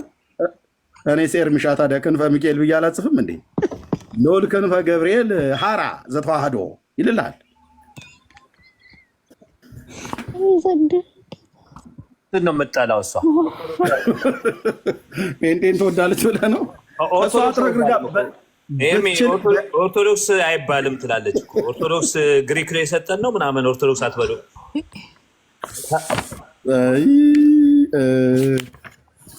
እነ መነን ናቸው እዚህ ተንከርፍፈን ቀረን እኮ እነ ሊያ እዚህ ኮፒሊንግ ሼር ታብ አድርጉልን ይላሉ። እሷ እዛ ትውልዱን እየነዳቸው ነው።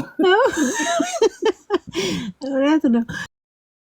ፕሮፌሽን እያለች ፕሮፌሽናልን የቀረባት እሷ እኮ ባለእርሻ ሁሉ ናት እኮ። እዛ ሁመራ ሄዳ ሁሉ እሷ እኮ ያልገባችበት የለም። እና ጾም ፈታች። ይኸው ለአበቅቴውን እንዴት እንዳርጋ እንደከፈለች ጾም ፈታች። ደስ ይላል። ጾም ፈታች። እሷ ምንድን ነው እሱ ደግሞ ካላንደሩ ነዋ ዘመነ ሄኖክ። ይህ አሁን የኦርቶዶክስን ካላንደር እኮ አትቀበልም። ለዚህ ነው ጾም የፈታችው። አንተ እኛ ነን እኮ አልኩ። በእያንዳንዱ እንትን ብላለች። እኔ እዚህ ታብ ኮፒ ሊንክ ሼር አድርጉልኝ እላለሁ። እሷ ከእንግሊዝ ሀገር ገብታ ኢትዮጵያን በአንድ እግሩ እያቆመችው ነው። ወይኔ በላቸው ይላል የሀገሬ ሰው። እና ወጨጌ ዘመን በረ ተክለ ሃይማኖት ብሎ ከላይ ከታች ግን በጣም ብዙ ጨጌዎች አሉ። የሴቶቹ፣ የባልቴት፣ የህፃናት፣ የጎረምሳ፣ የቲክቶክ ይመጣና ኦርቶዶክሳዊት፣ ኩላዊት፣ ሐዋርያዊት፣ ንጽሐዊት ቤተክርስቲያን ምናምን ነገር ብሎ ይለናል እኛ ጋር ማለት ነው። ደግሞ ኑና ቀበሷት ብለው አንዲቷ የሚለው አልቀረም። እንዲ አሁን ምንድነው አንድ ሲኖዶስ አንድ ሊቀርባቸው ይሻላል። እሱ ለዚህ ሁሉ የዳረጉ ዛ ዮሐንስ ወንጌል መጽሐፍ ምዕራፍ 7 ላይ ያየነው ለዚህ ሁሉ የዳረጓቸው ማን ነው?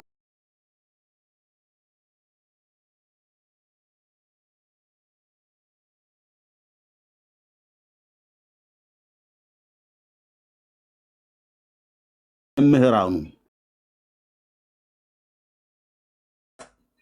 ዘመኑን እንዲጠባበቁ አድርገው ዘመኑን እያመለከቱ አይደለም፣ ዘመኑን እየመረመሩ እንዲጠብቁ አይደለም ያደረጓቸው። እግዚአብሔር በመካከላቸው ግን ዘመንን የሚያውቁ ጥበበኞች የኢሳኮር ልጆች ነበሩ፣ የነገድ አለቆች። ታስታውሳላችሁ? አንደኛ ዜና መጽሐፍ ምዕራፍ 12 ቁጥር 32 ላይ ነገድ ኢሳኮር ዘመኑን የሚያውቁ መርምረው ዘመኑ ምን አይነት ዘመን እንደሚመጣ ማለት ነው በመንፈስ መረዳት በእግዚአብሔር መንፈስ ቅዱስ ጌታ በሰጣቸው ጥበብ እንዲያውቁ እንደዚህ አይነት ሰዎች ነበሩ። ዘመኑን አላወቁትም። ጌታ ደግሞ አንዱ እስራኤልን ከተቃወመበት ነገር አንዱ ለሰላምሽ የሆነው እኔ ወደ አንቺ ስመጣ ይህ ነገር ከዓይንሽ ተሰውሮብሻል፣ ጠላቶችሽ ቅጥር ቀጥረዋል፣ ድንጋይ በድንጋይ ሳይፈርስ ባንቺ አይቀርም፣ የመጎብኛሽን ዘመን አላወቅሽምና። ይህን ዘመን እንዳይጠባበቁት የመጎብኛቸውን ዘመን ኢየሩሳሌም የመጎብኛዋን ዘመን የሚጎበኛት መሲሁ የሚመጣበትን ዘመን በነቢያት ተናግሮ የሚወለድበትን መንደር በነቢያት ተናግሮ የምትወልደው ድንግል ሴት በነቢያት ተናግሮ የሚወለድበት ዓላማ የሚሞትበትን ጊዜ በሱባኤ በዳንኤል ቆጥሮ ተናግሮ እና መጽሐፉን ይዘውታል። መጽሐፍትና የእግዚአብሔርን ኃይል ግን ስለማታውቁ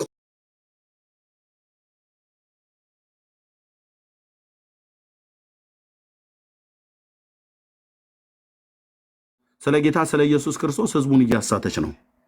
ሐዋርያቱ ያማልዳል ብሎ ያለውን አያማልድም።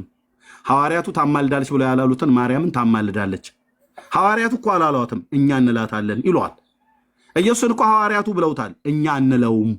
ሐዋርያቱ ያሉትን አንላትም፣ ሐዋርያቱ ያሉትን አንለውም፣ ሐዋርያቱ ያላሉትን እንላታለን። this is orthodox ደርሰው ወንድሞች ናቶቼ ውስጤም ውጭ የሚያለቅሳል ለዚህ ህዝብ። የእውነት እግዚአብሔር ይድረስላችሁ። ማርያምን እኮ አማላጅ አይደለም አማላጅ ነች ብለው የትኞቹ ሐዋርያት አልተናገሩም። እኛ ግን እንላታለን። እነሱ እኮ አላሏትም፣ እኛ እንላታለን ስልህ እንዴ ሐዋርያቱ ያላሏትን እኛ እንላታለን ነው የኦርቶዶክስ መልስ። ሐዋርያቱ እኮ ኢየሱስ ክርስቶስን ግን አማላጅ ብለውታል፣ እኛ አንለውም። ሐዋርያቱ እኮ ብለውታል። አንተ ሰውዬ እኛ አንለውም። እኛ የኦርቶዶክሳውያን መልስ። ጴንጤዎቹስ ሐዋርያቱ እንዳሉት እንላለን። ሐዋርያቱ የተናገሩትን እንናገራለን። ሐዋርያቱ የጻፉትን እናምናለን። ሐዋርያቱ ያልጻፉትን አናምንም። እሺ ሐዋርያቱ ስለ ኢየሱስ ክርስቶስ ጽፈዋል። ጴንጤ ታምናለህ? አዎ። ሐዋርያቱ ስለ ማርያም አማላጅነት አልጻፉም። አታምንም? ኤርምያስ አላምንም። አታምኝም? መነን አላምንም። ማነው ታዲያ አሁን ሐዋርያዊ ቅብብሎሽ ማጋ ነው ያለው? እኛ ነን። ሐዋርያቱ ያላሉትን ማንለው እኛ ነን።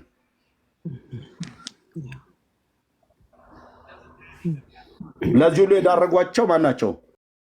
መምህራን፣ ሰባኪያን ወንጌል ማለት ነው። ተባረኩ።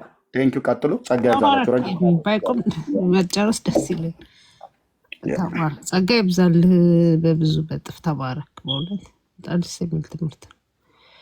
አየን በደንብ ምክረ ያለ ይመቻል ማውራት። ግቡ እስኪ ካላችሁ ኦርቶዶክሳዊ ጥምቀትና የክርስትና ስም ነው ርዕሱ። በሱ ላይ ማውራት የምትፈልጉ ጌርሳም የማውራት ከፈለግ ከብት ነው መድረኩ። ኤርሚ በብዙ በጥፍ ተባረክ። ጸጋ ይብዛልህ። ደስ የሚል ትምህርት ነው። ባታቆም ደስ ይላል። ተባረኩ። ለእግዚአብሔር ክብር። አሜን። ምንንዬ ተባረኪ። በጣም በጣም የሚያስደንቅ ነገር ነው። እግዚአብሔር የተባረከ ይሁን።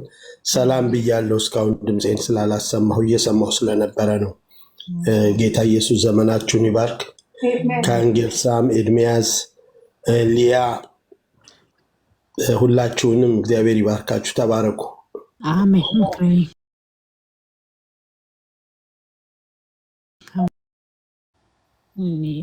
ግቡ ኦርቶዶክሳዊ በርዕሱ ማውራት የምትችሉ ጥምቀት እና የክርስትና ስም መጽሐፍ ቅዱሳዊ ነው ወይ? በፍጹም በምንም ማለት ነው። እሺ አይቲ ከዚህ በፊት አንስታችሁታል ይመስለኛል። ያን እንግዲህ ማንን ጋር አይ እኔ መጽሐፍ ቅዱስ ጠቅሼ ምን ብዬ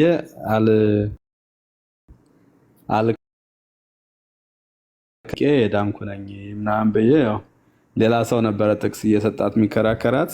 እኔ ማወቅ ከፈለግሽ ኦርቶዶክስን ማወቅ ነው ብዬ ነው የዘጋው በራሴ። እና አሁንም ጥቅስ ጠቅሰህ ልታስረዳን አይደለም ማለት ነው? አይ ጥቅሱንማ ከኔ የበለጠ እናንተ ታውቁት የለ። ስለዚህ አንተ እውቀት ከመጽሐፍ ቅዱስ አይደለም። ስለዚህ ማን ያንተ እምነት በእውቀት አይደለም፣ እውቀትም ከመጽሐፍ ቅዱስ አይደለም ማለት ነው። በእውቀት ነው የማምነውን አውቄ ድኜ አምላኬን። የምታምነውን ያወቅከው ወይስ ያወቅከውን ያመንከው? የማምነውን አውቄ ነው ያልከኝ ወይስ ያወቅከውን ያመንከው? የማምነውን መጀመሪያ ስትሰጠኝ ምንም ስላልነበርኩ ምንም ስለሆነ በቃ አምኜው ነበረ። ያምኜም እዛ እየተማርኩት አድጌ እዛ ማገልገል ጀመርኩ። እንዴት አመንክ?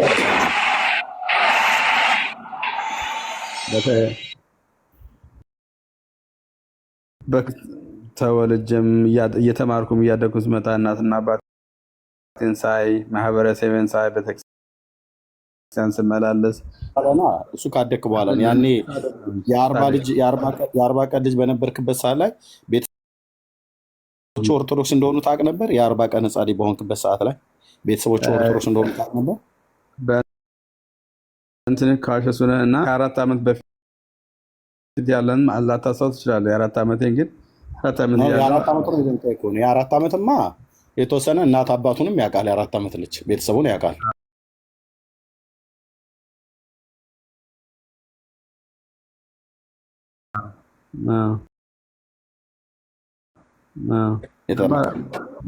በ40 ቀን ለዛም በ40 ቀን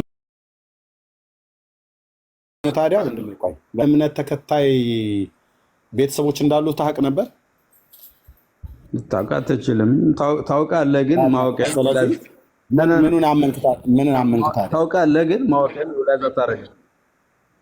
የ40 ቀን ሕፃን ልጅ የቤተሰቡን እምነት ያውቃል? ያልተወለደ ልጅ የ40 ቀን የተወለደ ሕፃን ነው ያውቃል። ለሚሰማ ሰው ለሚሰማው ሰው ለምጠይቅ ጥያቄ ተገቢ መልስ ሰጠኝ፣ ጥያቄን የሚመጠን መልስ ሰጠኝ፣ ህዝቡም ይማራል። ወይ ደግሞ ለምጠይቀኝ ጥያቄህን የሚመጠን መልስ ሰጠህ ከመጽሐፍ ቅዱስ የሚሆን ከመጽሐፍ ቅዱስ ብቻ ስሰጥህ ህዝቡም ይማራል። ካልሆነ እኔ የምጠይቅህ ነጭ ነገር እያሳየሁ ነጭ ነው ወይ ስለ አንተ ስለ አረንጓዴ ነገር ካወራኝ እየጠየቅኩ ያለውና እኔ አንተ የተወለደው ስለ 40 ቀን ህፃን ልጅ ነው። የ40 ቀን ህፃን ልጅ ሆነህ የቤተሰብህን እምነት አውቃለሁ ነው እያልከኝ ያለው? ካሽስሊ የስ። ምሳሌ ልስጥህ። እሺ የምታያት ልጄ ናት። ላረሳት ገና በእንትን እያለች ማታ ማታ ሁሌ ታምረ ኢየሱስ እያነበብኩላት አባታችን ሆይ እየጸለይኩ ሁሌ እናሳድራለን። ስንት ዓመቷ ነው አሁን? ሺዝ 4 months. ሺ ባት ሂት 4 months now። እና 4 ወር 4 ወር እኔ እያወራ ያለሁትኝ እቺ ብላቴና እግዚአብሔር ያሳድግልህ። እቺ ብላቴና የተጠመቀችው በ80 ቀኗ አይደል? በ80 ቀኗ የአንተ የአባቷና የእናቷ እምነት ኦርቶዶክስ መሆኑን ታውቅ ነበር? ሽማና ሩላይዘ የስ ታውቅ ነበር? አዎ። ኦርቶዶክስ እምነት ተከታይ መሆናችሁን እሷ ታውቅ ነበረ እያልከኝ ነው?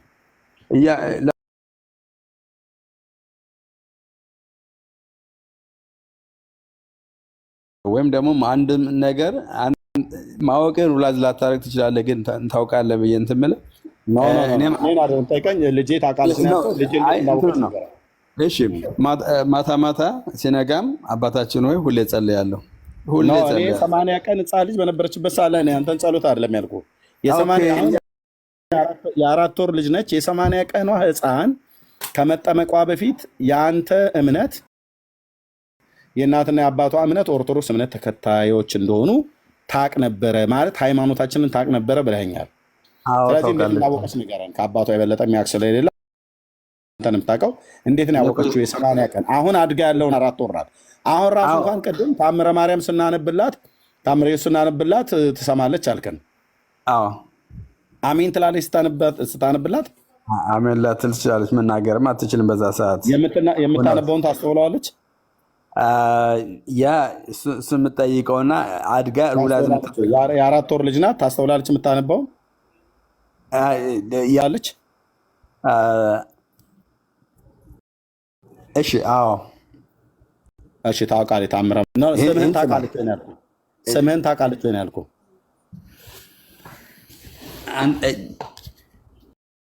እሺ ስምህን ታውቃለች? አይ መናገር ስለማትችል ወይም ደግሞ ሩላይዝ ስለማታደርግ ባለ ያለችበት ስቴጅ መናገርና ዲቨሎፕ ማድረግ ያለባት እስካለ ድረስ አትጠራም። እንትን ልታረማትኝም እንዳወቀች የምታውቀው አንተን እንጂ እሷ እንዳወቀች አታውቀው። ለምን ካልከ ደግሞ ነገር ስምህን እንደምታውቀው በምልክት አሳየች። ለምሳሌ አሁን ቪዲዮ ቻት ስናደርግ በደንብ አድርጋ ታውቀኛለች። ምልክት ሰጠች ወይ? ስምህን እንደምታውቀው ስምህን እንደምታውቀው ምልክት ሰጠኝ። እኔ ሳወራ ምልክት ሰጠኛለች። እኔም ሆነ ስለምታውቅ አሁን 4 ወር ስለሆነ የ80 ቀን እንዲህ አይነት ውሸታም ሰው በዘመኔ አይቻል አቅም ወንድሞች ናቸው። ስለ ሃይማኖቱ ብሎ አንተ እኮ ብቻ አይደለም የወለድከው፣ እዚህ ልጆች እኮ አባት ነን ያለ ነው። የአንተ ልጅ ማን ስለሆነች ነው እንደዚህ ታውቃለች ብለህ የምትለው ማለት ነው? የማታውቀኝ አድምጠኝ፣ እንደማመጥ እንዲህ አይነት ውሸታም ኢትዮጵያዊ ወይ ኤርትራዊ እኔ በዘመኔ ያላየሁም። በእውነት ነው የምላችሁ፣ በእውነት ምን እንዳለ ውሸት እኮ አይነት አለው የሚመሳሰል ትውልድ። ምክንያቱም አሁን እሱ ብቻ ልጅ እንደወለደ እና የእሱ ልጅ ላውራበት ጠየቅኩ አይደል? ከዛ በኋላ ደግሞ ታወራለህ ወንድሜ።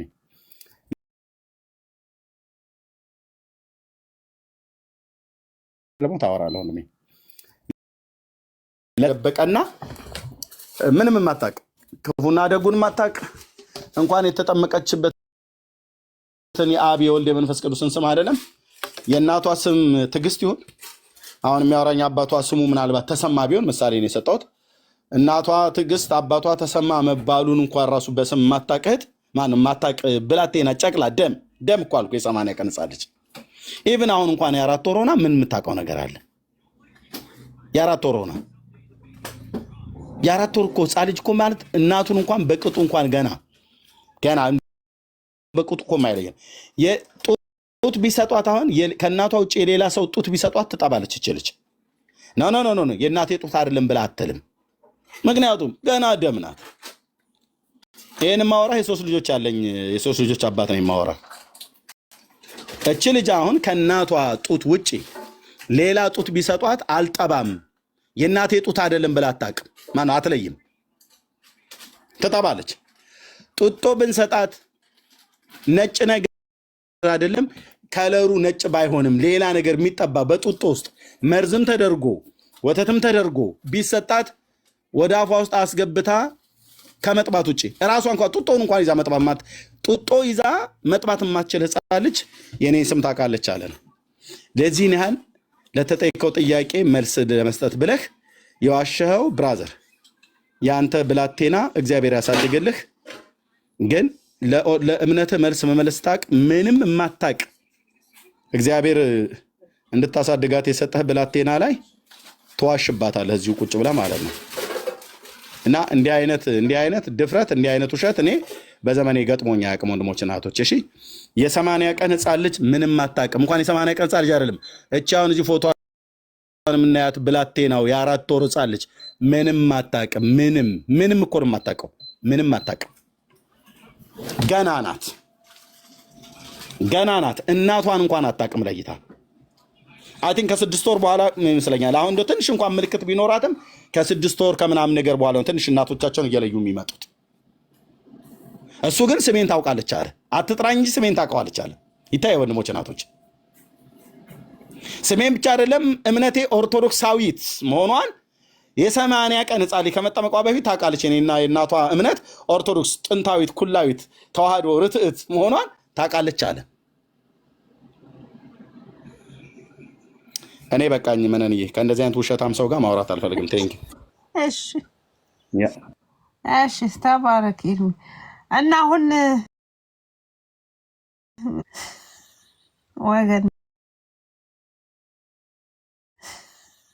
ወገን ምን ይሻላል አልኩ። ጌታ ኢየሱስ። እሺ አሁን የክርስትና ስሙስ እንዴት ይሻላል? ክርስትናውን በዚህ አይነትማ ምን ትመልሰዋለህ? ትትና አይ አንተ እኮ አወራኸው ልክ አይደለም። አሁን እንዴት ብላ ነው አሁን ድምፅ ትለያለች? አሁን ስሟን ትለያለች። ስደግም ዳዊት አልክ። ዳዊት ስትደግም ታወራ። አንድ ነገር እኔ ኤክስፕሌን ካላደረኩልኝ እሱ አወራ፣ እሱ ደመደመ፣ ውሸታማ ለጨረሰ። አመሰግናለሁ። እኔ ምንም ነገር አታወራም። አውርተህ ከጨረስኩ በኋላ በእኔ ሀሳብ ላይ ሀሳብ አታወራም። ውሸታም ሰው በእኔ ሀሳብ ላይ አይደለም። ውሸታም ሰው ለቃሉ ታማኝ ያልሆነ በራስህ ልጅ ላይ የምትዋሽ ጨቅላ ሕፃናት ደም የሆነች ሕፃን ገና ለመሳም እንኳን ራሱ ያልበቃች ለጋ የሆነች ሕፃን ልጅ ላይ ውሸት በዘመን አታውጅበት። በልታችሁ የምናገረው ለአንድ ሰው ወይም 2 ቃል 5 ቃል ስጠኝ። መጀመሪያ 5 ቃል ሀሳብ መደምደሚያ አታወራም። አርስቱ ላይ ካወራ አውራ። አርስቱ ላይ ነው። በአርስቱ ላይ አውራ ትችላለህ። ለአንተ ጥያቄ የክርስትና ስሙና ጥምቀቱን እስኪ ያገናኝ። እሱን ያውራ።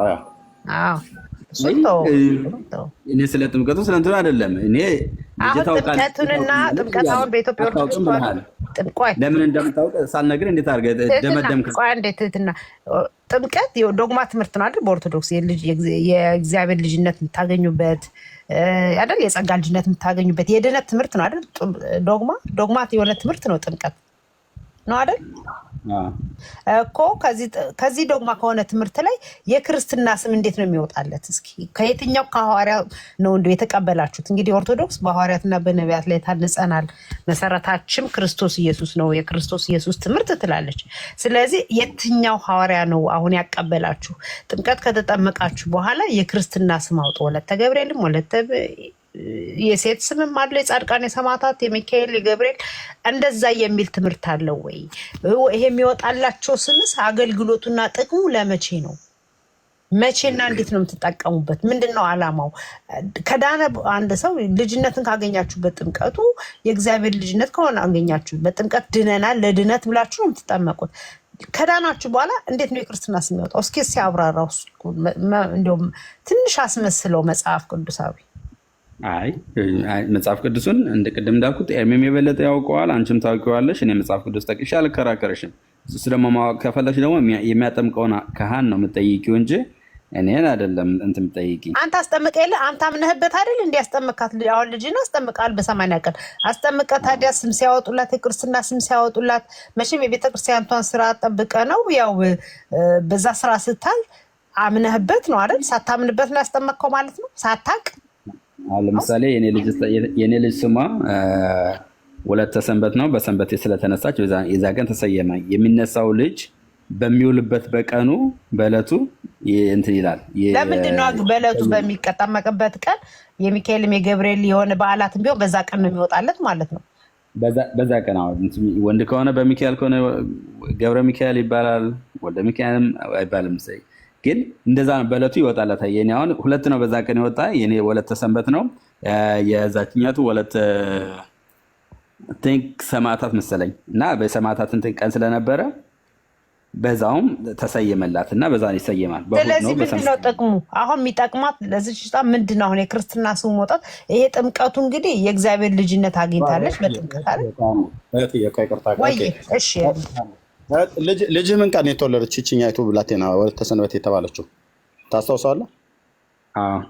የቁስቋም ተወለደች በ6 አይደል? ኦኬ። ስትጠመቅ በሰንበት ቀን የተጠመቀችው እሑድ ቀን ወለተ ሰንበት አሏት። ወለተ ሰንበት ማለት ምን ማለት ነው?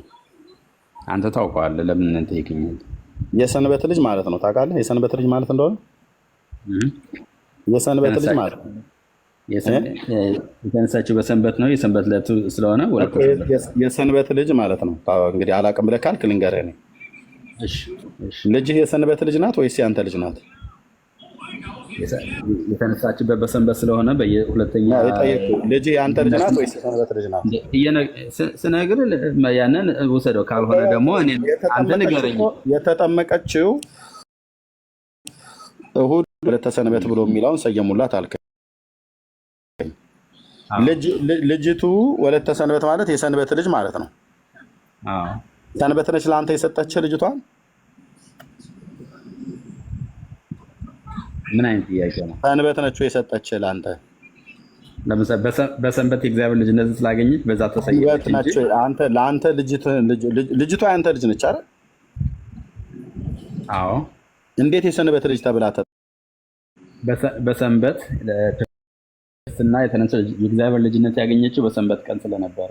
ታዲያ እግዚአብሔር ልጅ ሆና እንዴት ለቀን የቀን ልጅ እንዴት ብለህ ትላታለህ? ሰንበት እኮ ማለት እሑድ እኮ ምን ማለት ነው? የእሑድ ልጅ እኮ ማለት እኮ ነው። አሁን ክርስትና ስሟ ያንተ በግዕዝ ሰንበት የተባለው ሰንበት እንግዲህ እሑድ አይደለ? በኦርቶዶክስ ሃይማኖት እሑድ ነው ነው የመጽሐፍ ቅዱሱ ቅዳሜ ነው። ኦርቶዶክስ ሃይማኖት እሑድ ነው አይደል የተነሳችው ወይስ ቅዳሜ ነው? እሑድ ማለት ነው። እሺ፣ ስለዚህ ልጅ የእሑድ ልጅ ነች ማለት ነው። በቃ የእሑድ ልጅ እየተባለች ነው የምትጠራው። የሰኞ ልጅ፣ የማክሰኞ ልጅ፣ የሮብ ልጅ፣ የሐሙስ ልጅ እንደሚባለው የእሑድ ልጅ ናት ማለት ነው። ወደ አማርኛ ሲተረጎም ወለተ ሰንበት ማለት የእሑድ ልጅ ማለት ነው። የእሑድ ልጅ ከተባለች ልብ ብለህ ስማኝ። የእሑድ ልጅ ከተባለች እሑድ ለአንተ ሰጥታለች ወይ ልጅቱን? ወይስ እሑድ ወልዳታለች ወይ ልጅቱን? አዎ፣ የእግዚአብሔርን ልጅነት ያገኘችው በአብ በወልድ በመንፈስ ቅዱስ የተጠመቀችበት ቀን ስለሆነ ያነ በሰንበት ስለሆነ ወለተ ሰንበት ተባለች። ስለዚህ የእሑድ ልጅ የተባለችው የእሑድ ልጅ ነው የተባለችው። ስለዚህ የእሑድ ልጅ የተባለችው በእሑድ ቀን ስለተጠመቀች ነው። እሑድም ደግሞ ምንም በሌላ ቀን ተቆጠረም በሚካኤል ደግሞ አድምጠኝ። ስትጠመቅ የሥላሴ ልጅነት ነው አይደል ያገኘችው? የእግዚአብሔር ልጅነትም ማለት ነው። አሁን ልጅ የእግዚአብሔር ልጅ ነች ወይስ የእሑድ ልጅ ነች? የእግዚአብሔር ልጅ ናት። የእሑድ ልጅ ናት እንጂ እንደዛ መውሰድ ከፈለክ ቀጥታ ነው የእሑድ ልጅ ነች።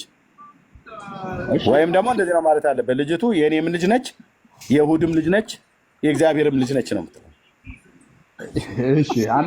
አንተ ነው ቁጭ ብዬ ካልከራከር፣ ምክንያቱም እንደዛ ማለት እውነቴን እኮ ብዬ የምልህ ልጅቱ የሶስት ባለቤት ልጅ ነች ማለት ነው። የማን ልጅ ነች? የአንተ ልጅ ነች፣ የይሁድ ልጅ ነች። የአንተና የሚስት ማለት ነው። እሱ አንድ ምንም አይጠረጠርም። የአንተ ብዬ ስል ሚስትን ሁሉ ኢንክሉድድ ያደረገ ነው። ምክንያቱም ሚስትን የወለድካት ማለት ነው። ስለዚህ የአንተም የሚስትም ስለሆነች ማለት ነው። ስለዚህ አንተና የሚስት ልጅ ነች፣ የይሁድም ልጅ ነች፣ የእግዚአብሔርም ልጅ ነች፣ የጎንደርም ልጅ ናት። ደግሞ ጎንደር የተወለደችው እና የዛ ጋር ሰው ስለሆነች የጎንደር ልጅ ታጋራለች። በቃ መነንዬን እዚህ ጋር አቁም ያለች ተረትቻለሁ። በራሱ ሞት ተናገረ በራሱ ሶስት ነው ከሆነ የማን ልጅ ምን ልጅ ተብለህ ትፈልግ? አንተ የማን ልጅ ነህ? እንደዛ እንትኑን እያወቅ እንደዚህ እንዲህ አይነት ሰው ነው ቤትሽ እያስገባሽ የምታስወሩ። ከዚህ ቤት መነን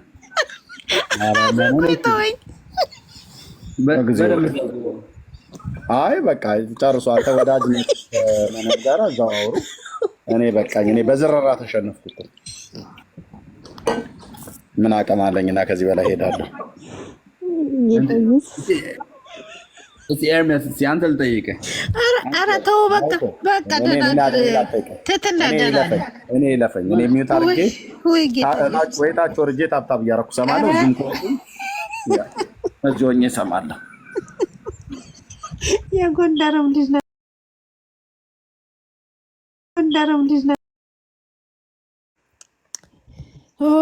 አባቴ ድረስልኝ ሚዩት አድርጎ የምትለው አለ ጌርሳም አይትትና ሚዩት አድርጎ በቃ ልጅን የአራት ባለ አራት እኮ አባቶች አረካት። ገና ብዙ አለ። የኢትዮጵያ ልጅ ናት እናቴ። ይዋል የኢትዮጵያ በኤርሚያስ አገላለጽ እኮ እንደ የተወለደችበት በሐሙስ ነበር። የሐሙስ ቀን አገላለጽ እኮ መጽሐፍ ቅዱስ ታውቃለህ? ግን መጽሐፍ ቅዱስ ታነባለህ አንተ? መጽሐፍ ቅዱስ አንብበህ ታውቃለህ? አዎ እናትዬ፣ ግን መጽሐፍ ቅዱስን አውጥቼ ልከራከርበት ሳይሆን መከራከር ሳይሆን ኧረ ለእውቀት ለራስ ለህይወት ብለህ አንብበህ ታውቃለህ? መጽሐፍ ቅዱስ አንብቤ አምኜ በቤተክርስቲያን የምኖር ሰው ነኝ እንጂ። ኧረ አዎ እናትዬ፣ እኔ እንደዚህ አይነት ትምህርት ይሄ ደግሞ የቤተክርስቲያንም ትምህርት ይወጣ ነው። አሁን አንተ ከቤተክርስቲያን ትምህርት አይደለም የትኛው ቤተክርስቲያን በቃ አንተ አሁን በቃ መጽሐፍ ቅዱስ አንብብ። በእውነት ትትና መጽሐፍ ቅዱስን አንብብ። አይደለም ይሄው ለመከራከሪያ መጽሐፍ ቅዱስ ማን ነው ለመከራከሪያ? የእግዚአብሔር ቃል እስትንፋስ ያለው ቃል የህይወት ቃል አይደል እንዴ? አይደለም እናንተ የሚያምንበት እኮ በህይወት የሚኖርበት ይሄው እኛ ኖረንበት ተለውጠንበት ህይወት ሰጥቶን ነው። የእግዚአብሔር ቃል ህያው የሆነ ቃል ነው አይደል? የኖራችሁበት ሳይሆን አንድን ቃል ሰንጥቃችሁ ከሁለት አድርጋችሁ የተከራከራችሁበት ነው። የት ነው ሰንጥቀን የተከራከር ነው እንዴ? ለዛ ነው እኮ መጽሐፍ ቅዱስ ማልጠቅስልሽ እናንተ ማላረገው። ምክንያቱም መጽሐፍ ቅዱስን እግዚአብሔር ማውቅበት እንጂ ቁጭ ብዬ መከራከርበት ስላልሆነ ነው። እግዚአብሔርን ብታቅ ነው ታዲያ ልጅህን አንዴ የሰንበት ልጅ፣ አንዴ የጎንደር ልጅ፣ አንዴ የማናውት ልጅ ያርካት፣ አንዴ የእግዚአብሔር ልጅ፣ አንዴ የራስ ልጅ ያርካት። እግዚአብሔር ማውቅ ነው። ኤርሚያስ ያወጣው ነው የሰንበት አለ አሳማነሽ ኤርሚያስ ያወጣው ነው ትላለህ እንዴ? ወለተ ገብርኤል አሁን ለምሳሌ ሲባል ቆይ የገብርኤል ልጅ ማለት ነው። አንተ በቀደም ብለሃል ወለተ ገብርኤል ከተባለ የገብርኤል ልጅ፣ ወለተ ሚካኤል ከተባለ የሚካኤል ልጅ፣ ወለተ ሰንበትም ዘሴም ነው። ምንም ልዩነት የለውም። ወለተ ማርያም ከተባለው የማርያም ልጅ ማለት ነው። ያ የተነሳበት ቀኑ ልጅነትን ያቀርብ ምንም ይሁን ምንም ዞሮ ዞሮ በተነሳችበትም ቀን ቢሆን የወለተ ሰንበት ናት፣ የሰንበት ልጅ ናት ማለት ነው። ስለዚህ መጽሐፍ ቅዱስ አንተ መጽሐፍ ቅዱስን ለህይወት ብለህ አንብብ። በእውነት ለህይወትማ አንብቤ እኮ ይድኘበት እኮ መቼ ዳንክበት እንዴ? ይሄው እንደኛ ብትድንበት ኑሮ ልጅን በ40 ቀንና በ80 ቀን አስጠምቀ ክርስትና አስነስተ ክር አሳስረህ የክርስትና ስም አስወጥተ ሜሮን ቀብተ ላክ የሚላለ ከመጽሐፍ ቅዱስ መጽሐፍ ቅዱስን ካነበብኩ ይላል። ባይኖር እንዴት ላደርገው እችላለሁ? እሺ ጥቅሱን አምጣ። አሁን አንተ ልጅን በ40 እና በ80 ቀን ሴት በ80 ወንድ በ40 ቀን ተጠምቃ 3 አይነት ክር ቀይ፣ ነጭ፣ ጥቁር ክር አስረው ሜሮን ተቀብተው ደግሞ ተጠምቃ አይባልም። እኔ ኦርቶዶክስን ጥምቀት ስለማለ ውሃ መረጨት ነው። ጥምቀት ማለት መስመጥ። እኔ ብነግርሽ ምን አደርግልሻለሁ? አንቺ ቆይ ትትና ጥምቀት ማለት መስመጥ፣ መግባት፣ ውሃ ውስጥ መነከር፣ መዘፈቅን ያመለክታል። ጥምቀት ስንል መግባት ውስጥ ሙሉ ለሙሉ ሰውነት እዛ ጋር ካህኑ ይዞ ነው ውሃ የሚያፈስበት ላይ። ስለዚህ ውሃ መረጨት ሊለው እንችላለን። እሺ ይሁንልህ፣ ጥምቀትን በለው። ግን መጽሐፍ ቅዱስ እንደዚህ አይነት ጥምቀት ስነ ስርዓት ሰጥቷል ወይ? ልጆቻችሁን በ40 በ80 ቀን ምንም የማያውቁ ልጆች አፋችሁን ያልፈቱ ልጆች ወንጌል ሰምተው ማአሜን ብለው ለማይመልሱ ልጆች አስጠምቃችሁ ክር አስራችሁ የክርስትና እናትና አባት ሰጥታችሁ ከዛስ ሜሮን ቀብታችሁ ላኳቸው የሚል አለ ትምህርት ከመጽሐፍ ቅዱስሽ ለህይወት ካነበብኩ እሱን አምጣ ውስጥሽ ካነበብ አምጣ ስጠን ደስ ይለናል። ማነው ኢትዮ ነበረ ማነው ሲሰጥሽ ነበር? ያ ኢትዮ ያንን ጥቅስ አንብበሽዋል? ኢትዮ የነገረሽን ጥቅስ አንብበሽዋል? ኢትዮ ማነው ነው? ባለፈው ስንነጋገር አብሮ የነበረው በጌታ በኢየሱስም የዛሬ 3 ቀን 4 ቀን የነገሩኝን ጥቅስ አንብበሽ ከሆነ እኮ ያንን አውቀሽው እንዳልኩት አራራባና ቆቦሉ መቼም የማይገናኝ ወዲያና ወዲያ ያለ ጥቅስ ነው ወንድም አለም። መቼ እሱን ሲጀምር ሄዱ እኮ ምንም ጥቅስ እሱ ጥቅስ የማይመለከት ጥቅስ ነው። አሁን አንተ የለህም አይደል? በቃ ሌላ ሰው ይግባ። ለማንኛውም እኔ አንድ ምክር ልምከር ማለት እንግዲህ መጽሐፍ ቅዱስን የምታነብ ከሆነ መጽሐፍ ቅዱስን ለህይወት የምታነብ ከሆነ መጽሐፍ ቅዱስን ለህይወት አንብብ። ኢየሱስ ክርስቶስ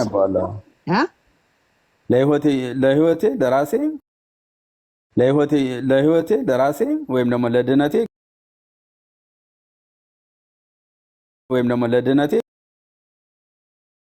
እስኪ አንድ ነገር ነው አሁን ለህይወቴ አንብበዋል ብለህ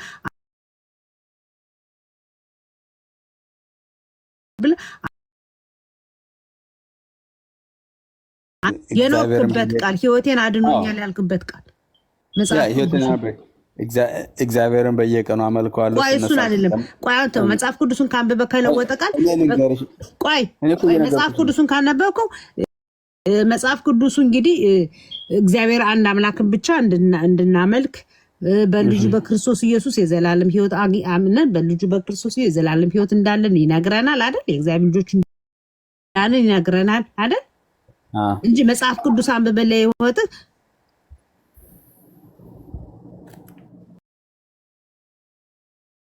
ኦኬ ተቋርጫለሁ።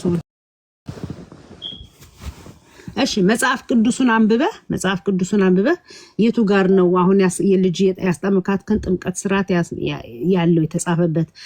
መጽሐፍ ቅዱስን አንብበህ በመላእክት በቅዱሳን የሰማዕታት ምልጃ መጽሐፍ ቅዱስን አንብበህ የጌታ እራት የቅዱስ ቁርባን አማናዊ ስጋ አማናዊ ደም ከዛ ፍትሐት ዝክር ይሄ ሁሉ ነገር የተጻፈበት የቱ ጋር ነው የተጻፈው ታዲያ? መጽሐፍ ቅዱስን አንብበህ ከሆነ በቅዱሳን አንተ ወደ ቅዱሳን ትጸልያለህ፣ ወደ መላእክት ትጸልያለህ፣ ለነሱ ዝክር ታወጣለህ፣ ወደ ቅዱሳን ቦታ ትሄዳለህ፣ ወደ ስዕል ትጸልያለህ።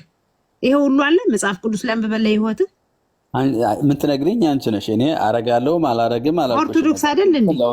አዎ አታደርግም ይሄን ሁሉ ወደ ስዕል አትሰግድም፣ ወደ ስዕል አትጸልይም ነው፣ ወደ መላእክት አትጸልይም።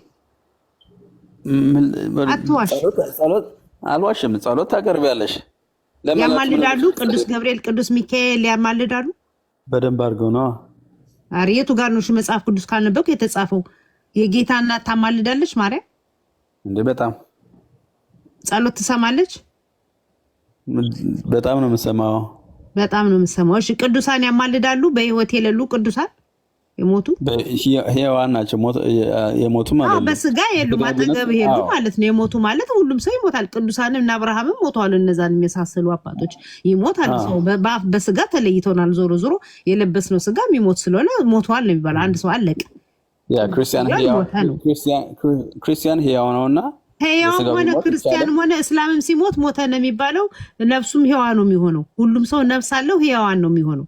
የክርስቲያን የምናምን የሚባል የለም። ያው አካሄዱ የሚሄደው መጨረሻ ላይ የሚሄድበት ቦታ ነው የሚወስነው እንጂ ለዘላለም ወደ ስቃይም የሚሄደው እኮ ሕያው ሆኖ ነው አይደለ? ወደ ዘላለም እረፍትም የሚገባው ሕያው ሆኖ ነው። ዞሮ ዞሮ ያመነም ያላመነም ሕያው የሆነ ነፍስ ነው ያለው። አለቀ። ሕያው ነው ሁለቱ ማለት ነው። የሚሄድበት ቦታ ሕያው ሆነሽ የምትሞችበትና ወደ ሲኦል ከወረድሽ ገብቶኛል። ዞሮ ዞሮ ለክርስቲያን ለምን አትበሉ? መጀመሪያ ይሄን ወቆ ነው ማለት ሰው ሲባል ይሞታል። በእግዚአብሔር አምነሽ ስትድኚ ወይ ሕያው ሆነሽ እግዚአብሔር በታይ ትሆኛለሽ።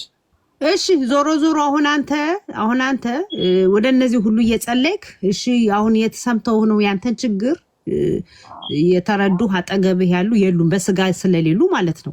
ሰማይ ላይ ሆነው እሺ በአጸደ ገነት ሆነው ያንተን የምትኖርበትን እዚህ ምድር ላይ ያለህን ህይወት እያዩ የሚረዱበት ያንተን ጸሎት ካንተ ወደ እነሱ ጸልየህ የሚሰሙበት ከዛ ለፈጣሪ የሚያቀርቡበት አይደለም። ምልጃ ማለት እንደሱ ነው አይደለም? በእናንተ ትምህርት ነው አይደለም? በቃ እሱን ከመጽሐፍ ቅዱስ እንግዲህ መጽሐፍ ቅዱስን ካነበብክ መጽሐፍ ቅዱስ ላይ እሱ ይሄ ሁሉ አሁን ያልኩት ሁሉ የት ጋር ነው የተጻፈው? ንገረን እስኪ። እኔ እንዴት እንደምልጸልይ ልንገርሽ ነው ወይስ እንዴት ነው የምትጸልይ? 50 ሚሊዮን ህዝብ እንዴት እንደሚጸልይ ንገረኝ ነው የምትይኝ? አንተ ነው ያልኩት። እኔ ስለ 50 ሚሊዮን የሚሰሩ አንተ ራስህ ስለኔ ነው። እኔ እግዚአብሔር አምላክ ነኝ። አንድ እግዚአብሔር አለ፣ አንድ አዳኝ አለ፣ አንድ አዳኝ ኢየሱስ ክርስቶስ አለ። ቤተክርስቲያን ሲሄድም ከውጭም ስሆንም ከዚህም ስዘምርም የትም ሆኜ ማመሰግነው አንድ እሱ ነው። ማመልከው አንድ እሱ ነው። ማመሰግነው ደግሞ እናቴ እንደማመሰግናት አንቺንም አመሰግንሻለሁ እንደምል ማንንም ደግሞ አመሰግናለሁ። እናታችን ደግሞ እመቤታችን ድንግል ማርያም ደግሞ ኢየሱስ ግን ስለወለደች አዳኙን ስለወለደች አመሰግናታለሁ፣ የሰግድላታለሁ። ይሄ የት አግኝተህ ነው የምትሰግድላት? ማርያምን የት አግኝተህ ነው የምትሰግድላት? ስለምወዳት ስለማከብራት። አንቺን እንኳን ታገኛታለህ ነው። ቆይ በአካል ብታገኛት ብሰግድላት ምንም አይደለም፣ ግን አሁን የጸጋም ሰገድክ የአክብሮትም ሰገድ የት አግኝተሃት? እሺ በዛው ምሳሌ አንቺ ልጠይቅሽ። አንቺ ከኢየሱስ ጋር ለምንድን ነው እናንተ ፍጡሩን ከአምላክ ጋር የምታገናኙት? እሺ እግዚአብሔር እሺ እኔ እኮ ልመልስልሽ ነው። እኔ የምለው ፈጣሪን አሁን ማርያምን ነው ከጌታ ጋር ያገናኘ። የት አግኝተሽ ነው ያልከው? አምላክን ነው ከፍጡር ጋር የምታገናኙት እናንተ እንደዛ የምታምኑት? ኦኬ ልመልስልሽ ከሆነ ልመልስልሽና ኦኬ አንቺ እግዚአብሔርን በህሊናሽም አስበሽም ስለሽም እንደምትሰግጅለት እንደምታመልኪው ስንት ታደርጊያለሽ ብዬ አምናለሁ። እኔ ደግሞ እግዚአብሔርን አሁንም የትም አላየሁትም እንዴትም አላውቀውም፣ ግን የተማርኩትና ያወቅኩት እግዚአብሔር በኢሜጅ የሳልኩትና የያዝኩት አለ። ኢየሱስ ክርስቶስ ሴት እንዳለ እንዴት እንደሚሆን እንዴትም ወደሱ እንዴት እንደሚሄድ የሳልኩት አለ። ያን በማሰብ ነው የምሰግደውም ማመልከውም ፊት ማለት ነው። ስዕሉ ፊት የመድኃኒዓለም ኢየሱስ አላልኩም እኔ። አይ ኦርቶዶክሳውያን ከስዕል ውጭ አይሰግዱማ። ታዲያ የት አግኝተህ ነው የምትሰግድለት? አሁን ስለኔ ነው የምጠይቂ። እኔ ስለሌላ የት አግኝተህ ነው የምትሰግድለት አልኩሽ። በህልና የምስለው መጽሐፍ ቅዱስ ያወቅኩት ያለኝ እውቀትና በውስጤ ያለውን በዛ እምነት አንድ አዳኝ ነው ብዬ ስላመንኩና በውስጤ ስለሚሳል በዛ እሰግድለታለሁ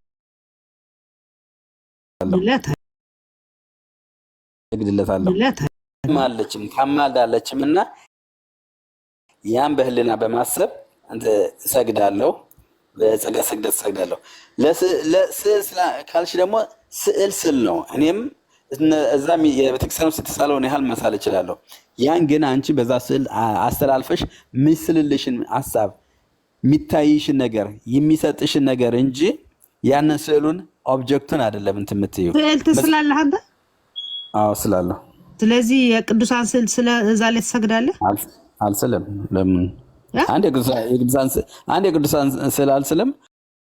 ሁለት ደግሞ እኔ ምስለውና እኔ ፕሮጀክት ማደርገው ስዕል የራሴና በራሴ የመነጨ ስለሆነ ለዛ ቢሰግድለትም ምንም ሊሆንም አይችልም።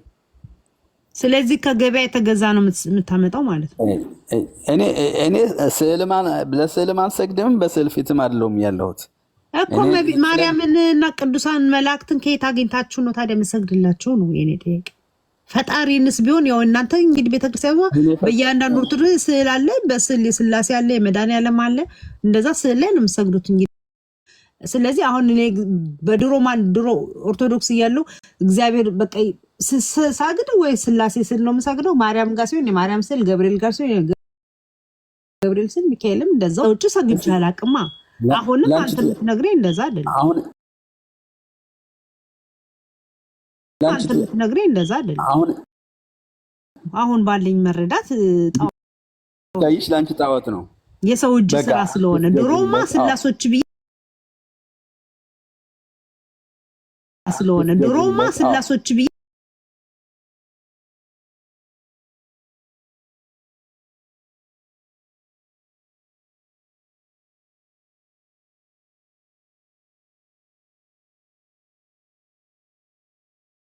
ጣዖት ነው። ምክንያቱም የሰው እጅ ስራ ስለሆነ ማለት ነው። አዎ ላንቺ የሚታይ ስዕሉ እንዴት አድርጎ ነው የሚያገናኘው ወደ እግዚአብሔር? ነው በዛ አልፈሽ የምትገናኘው አለ። ስዕሉን እንኳን የተሻለ ስዕሉ እንኳን አይደለም የሚያገናኝሽ። ያን ስታይ የሚያስታውስሽ አለ። መጽሐፍ ቅዱስ ስታይ ከውስጡ ምንድነው ያለ እግዚአብሔር ቃል እንዳለ ብለሽ የምታስቢው አለ። መጽሐፍ ቅዱስ ብዙ ጊዜ ውጭ ጥቆ ነው መስቀል እግዚአብሔር ስላሶችን እግዚአብሔር አፍንጫ፣ አይን፣ እጅ፣ እግር፣ ነጭ ጸጉር አለው። አሁን እሱን ይመስለኛል ብለህ ስታስብ ስዕሉን ስታይ እግዚአብሔር ነው የሚመጣብህ አይደል? እግዚአብሔር ያንን ኢሜጅ ይመስላል ተብሎ ተጽፏል። መቼም ተመሳሳይ ተቀራራቢ ነው።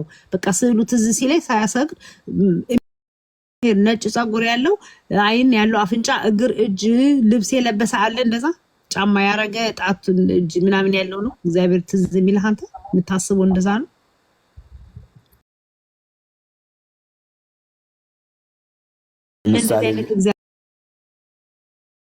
ምስለውና የማስበው እንትን አለ የነገርኩሽ ሙቪ የምታየው የአክተር አይደል እንዴ? የሆሊውድ አክተር ነው እሱ ነው። ታዲያ ኢየሱስ ብለህ ነው የምታየው ነው እሱ ኢየሱስ አይደለም።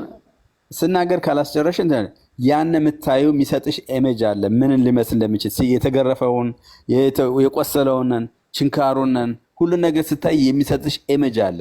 ያንን ይዛሽ በዛ ትስያለሽ። ስላሶችን አየሃቸው ምን እንደሚመስሉ ማለትም አንዱ ወልድ ነው። መጽሐፉ ላይማ ስታነበው እንደተገረፈ እንደተሰቃየ መጽሐፉ ቁልጭ አድርጎ ይነግራል ማለት ነው። ፊልሙ የሚሰራው ወክሎ ነው። እሰቢው የጎን አጥንቱ እስከሚታይ ችንካሩ እሱ መጽሐፉ ላይ ያለ አይደል እንዴ? እና የችንካሩ ይታይሻል። እንዴ ስታስብ ይታይሻል በዛ መጽሐፉ ስለነገረኝ እኔ ማስበው መጽሐፉ ሳነብ መጽሐፍ ቅዱሴን ሳነብ መጽሐፉ ይነግርልኛል፣ ይታርክልኛል መንፈስ ቅዱስ። ከዛ ውጪ ፊልሙን ሳይ ግን ይሄ ነው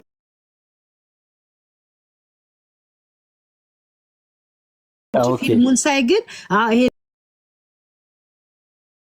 ነው ይመስላል ምናምን ብዬ አልስለውም። ዝም ብዬ ኖርማሊ ነው የማየው እና እንዴት የተገረፈልሽን እንዴት መሰቀሉን እንዴት መጽሐፉ ነግሮኛል። ለሞይ ከፊልሙ ይልቅ እኮ መጽሐፉ ነግሮኛል። መጽሐፍ ቅዱስ ሳጠና እንደሞተልኝ እንደተነሳልኝ ይነግረኛል። ስለዚህ ሰፋርጊው አንዴ ጭንቅላት ሰፋርጊው እኔ በቃ አሁን ከስዕሉ አለፍን ከምጥቅም አለፍን በቃ አለፍን።